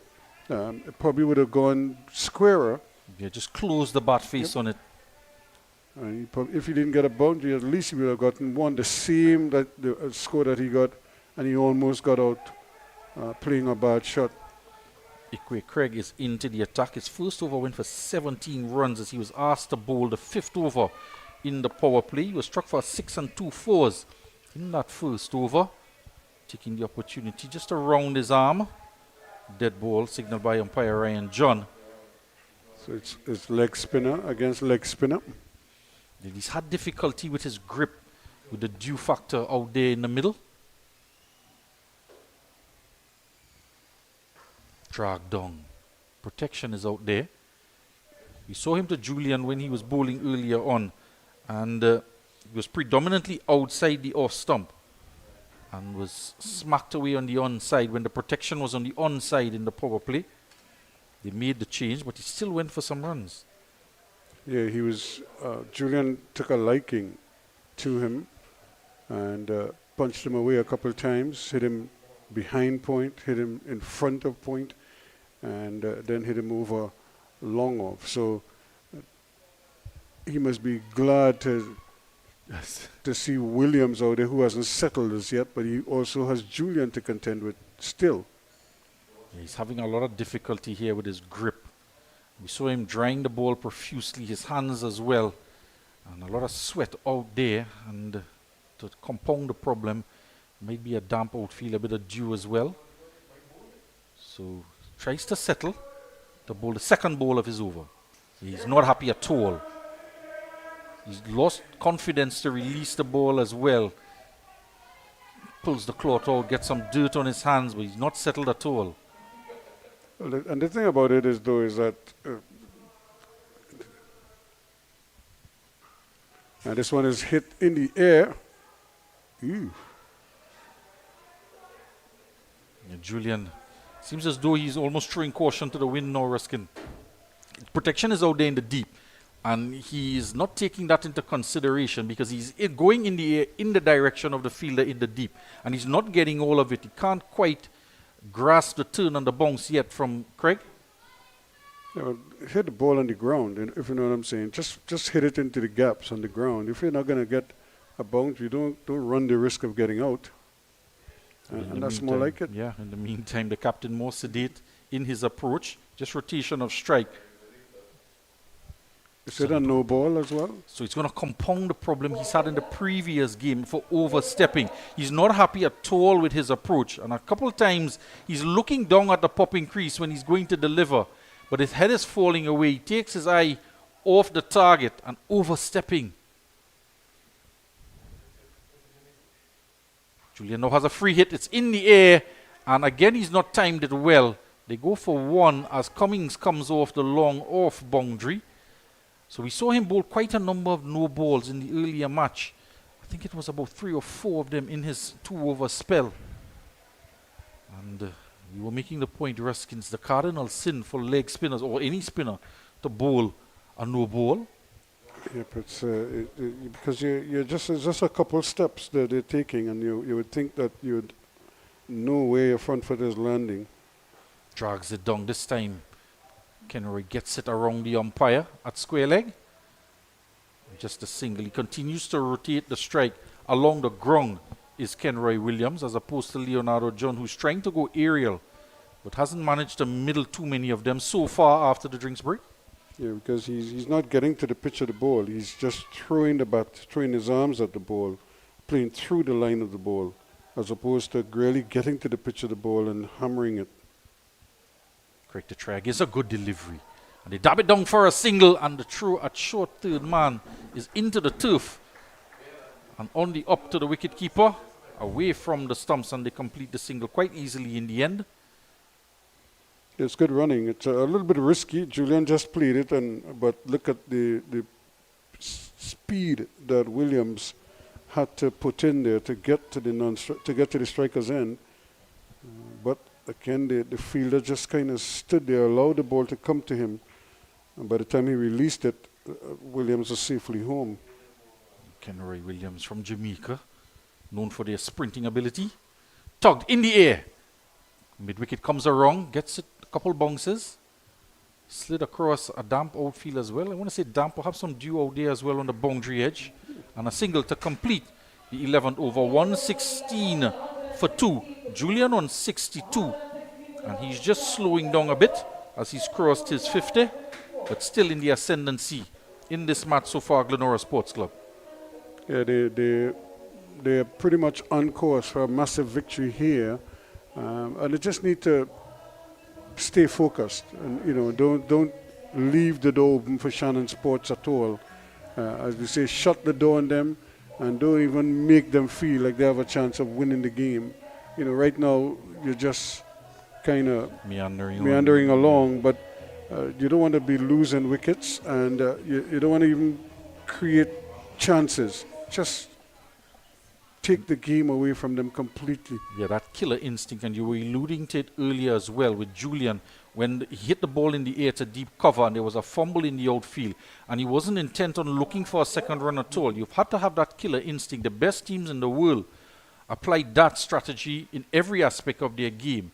Here's Stewart with a wicket to his name and got the wicket of Govaya as Davis dives over one at extra cover. And a single to the total. Yeah, again, it's the running is not at its best at the moment because they just seem so content with singles, but you could force the fielding team to make errors by putting them under pressure. That ball was close to the boundary, so that return had to travel a fair distance to get back to the bowler. You had more than enough time to take a second run, but Julian seemed pretty happy.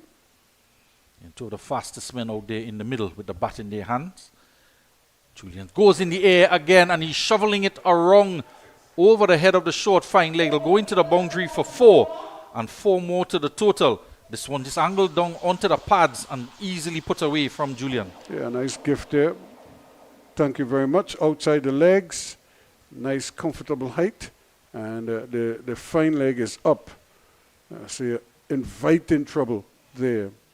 A very Pooran-like, Nicholas Pooran-like type of shot in the T20 format. The TKR captain returned home today.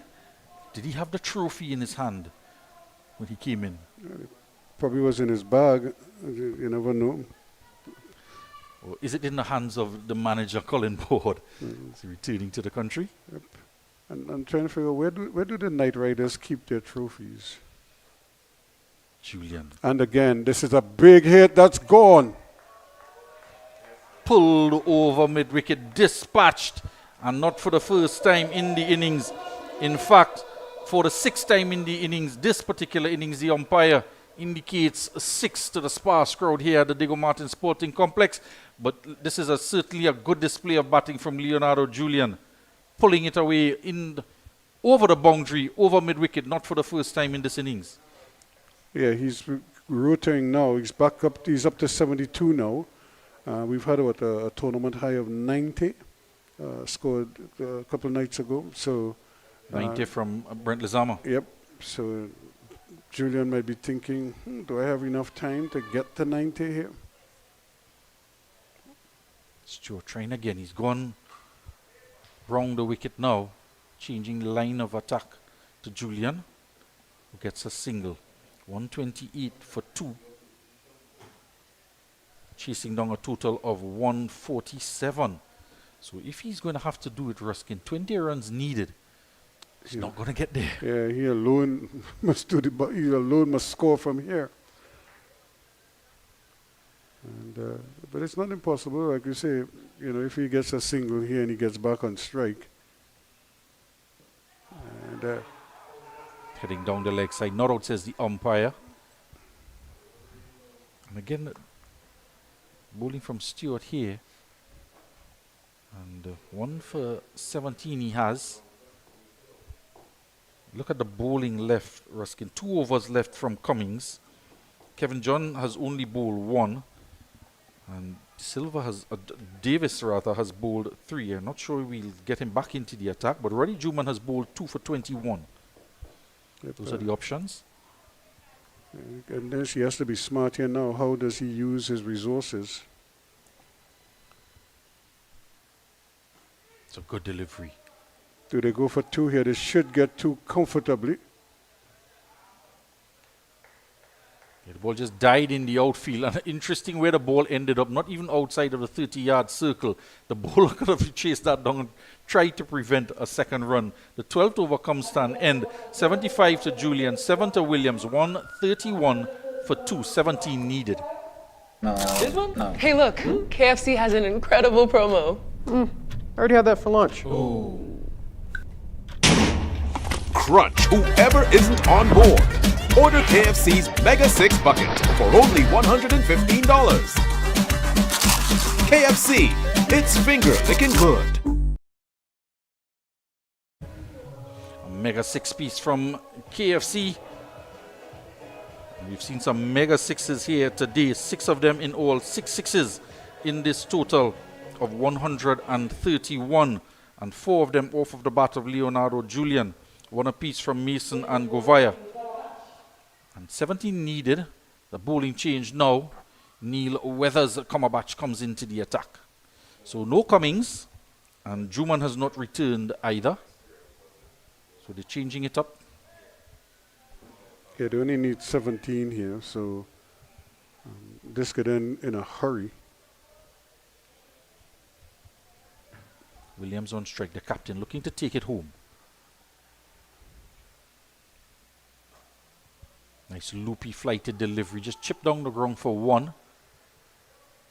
The batsman part jog it, part walk the single. It's Cummings the man doing the fielding. You just thought that you might bring Cummings back for an over after the drinks break. You would think that, you know, he's the leading wicket taker, 10 wickets in the tournament, that he'd want the ball as well to try and pick up and add to his wicket tally in this North Zone T20 festival. Yeah, you want to give him every opportunity to get you wickets. Okay, he was a bit expensive. Full toss and hit all the way.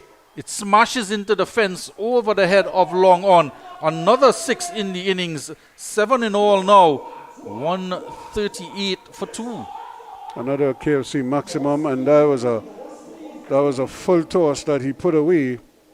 And that too was bordering on being another free hit. It was just coming down enough to convince the umpires that it wasn't above the waist. So Ruskin, 10 needed, he's on 81. Can he get the highest score in the tournament to beat Lezama's 90? Pushing, looking for a single, a bit more circumspect, as he's eyeing up a big score. He could be, you know, if he is authoritative, he could say, okay, let me just 2 big hits here, and let's end this in some style. Yeah, 6 and a 4, and he'll certainly score 91 and bring home the victory. So flighted delivery, that's and there's the 6. Yep, that's 1. That's the KFC maximum right there.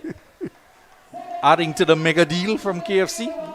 So now he needs another big one, and he could in fact have the highest score of the tournament. If he could produce another one, even if he gets 4, he will get to 91.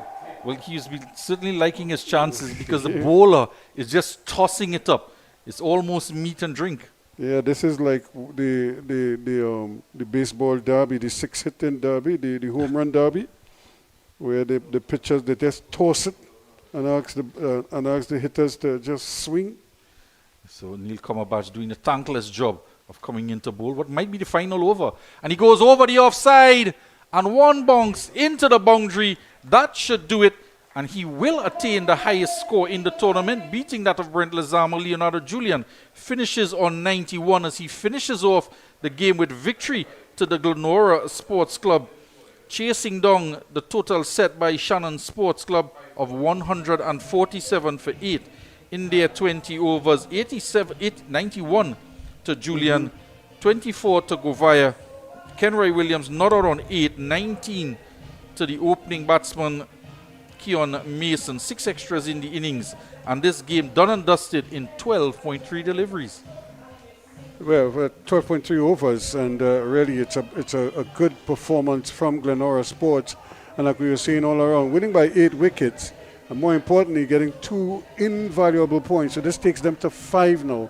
So as we stand right now, they're the leaders in the group because they've leapfrogged the other 2 who are ahead of them on 4 points each. Now, depending on results from other games, you know, they could very well find themselves in a position where, like I said, they win their next game, they will top the group. So it doesn't matter run rate or anything like that. They will be the group leaders. And so it's going to be interesting to see how they fare. But this was a truly outstanding performance on their part. They should be proud. And now they just need to bottle this and take this into their next game.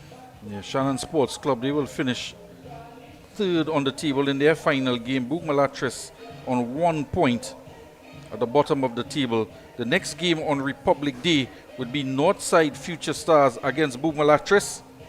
And Savannah Boys will take on this winning outfit of Glenora Sports Club here on the 25th of September. Games on tomorrow as well in Group A.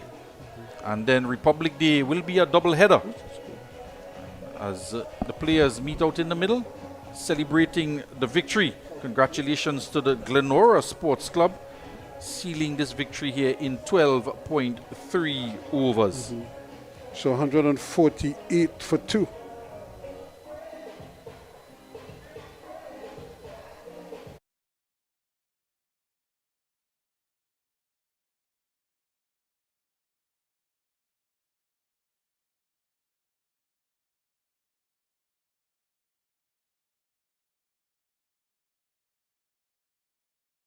Four overs used up, and a comprehensive victory there indeed. And I think they just need to now look at themselves, and I'm sure they're saying, well, look, you know, we give it a shot. We didn't produce what we wanted to produce in this tournament, and then let's look at where we go from here. But for Glenora, they must be thinking, okay guys, you know, this is 1 down. We have 1 more to go, and let's just stay focused and hopefully get into the playoffs, into the semi-finals, and probably win the tournament if you could get to the final.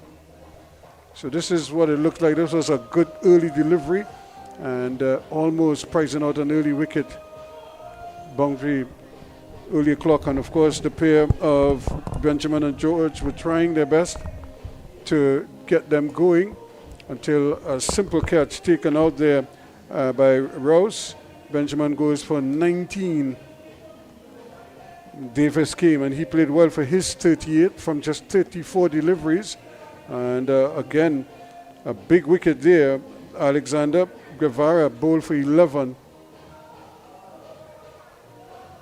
Still, the question was, can they get the move on here? And there were times when they do it. Ikwe Craig came, and he certainly did his part to help his team up the ante, and in spectacular fashion. But then they kept losing wickets at critical times, and the innings just kind of stalled to some degree.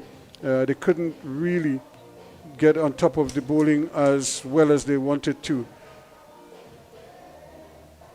But then when it was Glenora's turn to bat, this man, Leonardo Julian, he came out and on fire. He just stroked the ball to all parts, and together with his opening partner, Keon Mason, they produced 61 runs before being separated, and that's because of some lusty blows like this one. This was a beauty. In any form of cricket, they would take that one, and as well as this one also. In the power play, they were blistering. They put on 61 in the power play overs and set things up here. And this was when they got into that bit of a mix-up there. And Mason was run out for 19. But Julian kept going. And he found a willing partner in Mikael Govaya, who came and took all the pressure off of him because he started to really blister. In fact, in one over from Davis, he just smoked him to all parts. And 3 fours in succession there. That one a little bit fortuitous. And talking about fortune, he missed that one on the ball for 24 by Stewart. But Govaya, but rather Julian stayed the course. Williams came and joined him. And together they saw the game through. A nice half volley, a lollipop really just floated up there, asking to be hit. And Julian didn't disappoint. And then he ended it here with another boundary. He ended with an unbeaten 91. Williams was 8 not out at the end. And a big victory for Glenora Sports by 8 wickets. But here's the question. Do you give the man of the match to Julian for his brilliant innings? Or do you give it to Mikael Govaya for his 4 wickets and his knock of 24? Yeah, very interesting indeed, because he did break the back of the Shannon batting lineup. 4 wickets he took for 19 runs, including a maiden as well. So, and then he added the impetus to the inning to make the game safe, take the pressure off of Julian, as you said, with the loss of the first wicket with the score on 61. They had a good start, but we'll soon find out who's getting the presentation. Yeah. But I would give it to Govaya, because I think his all-round performance, and like you said, he set up the game for them with those 4 crucial wickets. And he kept taking wickets. He took 2 early, and then he came back and took 2 in his second spell. And that really, and if you remember their innings, they were cautious at the top because they had lost those 2 early wickets. And then they couldn't accelerate the way they wanted to at the back end, again because he came and he picked up a couple of wickets inside of there. So, and then he came with the bat, took all the pressure off of Leonardo Julian, allowed him to consolidate after that mix-up with the run-out with Mason. And then he came and he played a gutsy, fiery 24 run innings in double quick time. I think he only used up, 9 deliveries or something like that. The strike rate was 200. Yep. So he the was highest strike rate of the game. Yep. So he was certainly, he played a crucial part. I don't see them not giving it to him, but I wouldn't be disappointed if they gave it to Julian. But if I was a betting man, I would bet on Mikael Govaya being the player of the man of the match here today. Well, it'll all be brought to bear very soon as the presentation area is being set up. And the Glenora Sports Club, they're having a short team meeting out there as we await the presentation. They don't seem too happy. I don't know. They're not jovial. It's almost as if, they're very businesslike. They know they still have work to do. And so they're probably of the mindset, okay, this one is done and dusted. Let's look ahead now to the next game and don't take anything for granted. Yeah, they're treating the game as if it's a knockout. This one, the 1 hurdle cross, there's another one to cross for them to get into Saturday's finals. Double-header semi-finals on Saturday, finals on Sunday. Yep. And we're just keeping our fingers crossed that the weather will cooperate and allow them to complete the tournament. It has been a factor. In fact, it impacted Glenora's progress in the tournament with their game against Bugmalatris that was rained out, a game that, they would have been confident to get a victory in that game. And had they won that game, it would have put them in a comfortable position on the table and almost cement their position in the semi-finals, but it's not to be just yet.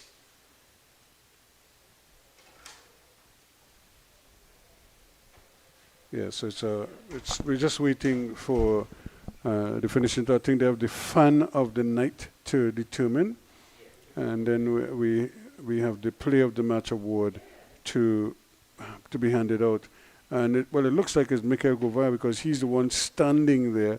Now I don't know if they ask him to stand there, if he just standing there anticipating that he will be the player of the match. And but you wouldn't put it past him either, right? he would say, you can't give it to anybody else but me, and I'm here already. We're set for the presentation. We take you down.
Yeah, so no surprise there at all. Mikhail Govaya picks up the man of the match award, and deservedly so as well.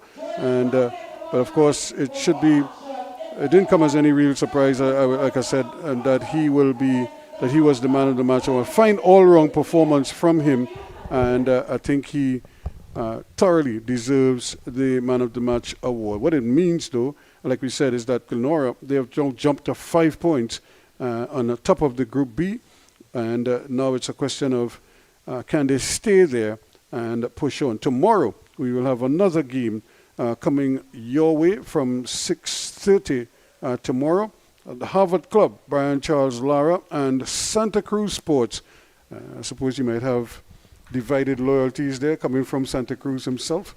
But should Darren Bravo be back in Trinidad, don't be surprised if he lines up for Santa Cruz Sports tomorrow to see if he could give them a little bit of a boost. Again, we hope you could join us for that. On behalf of Billy and the entire crew here, I'm Ruskin Mark, thanking you so much. And let me thank our sponsors once again as we go: KFC, GMMB, Cairns Poultry, Blue Waters, Dixie, Black and White Scotch Whisky, Beckles Environmental Services, Lion Brand from the National Flour Mills, and of course, our production team here at Cricket 360. Have a good night, and we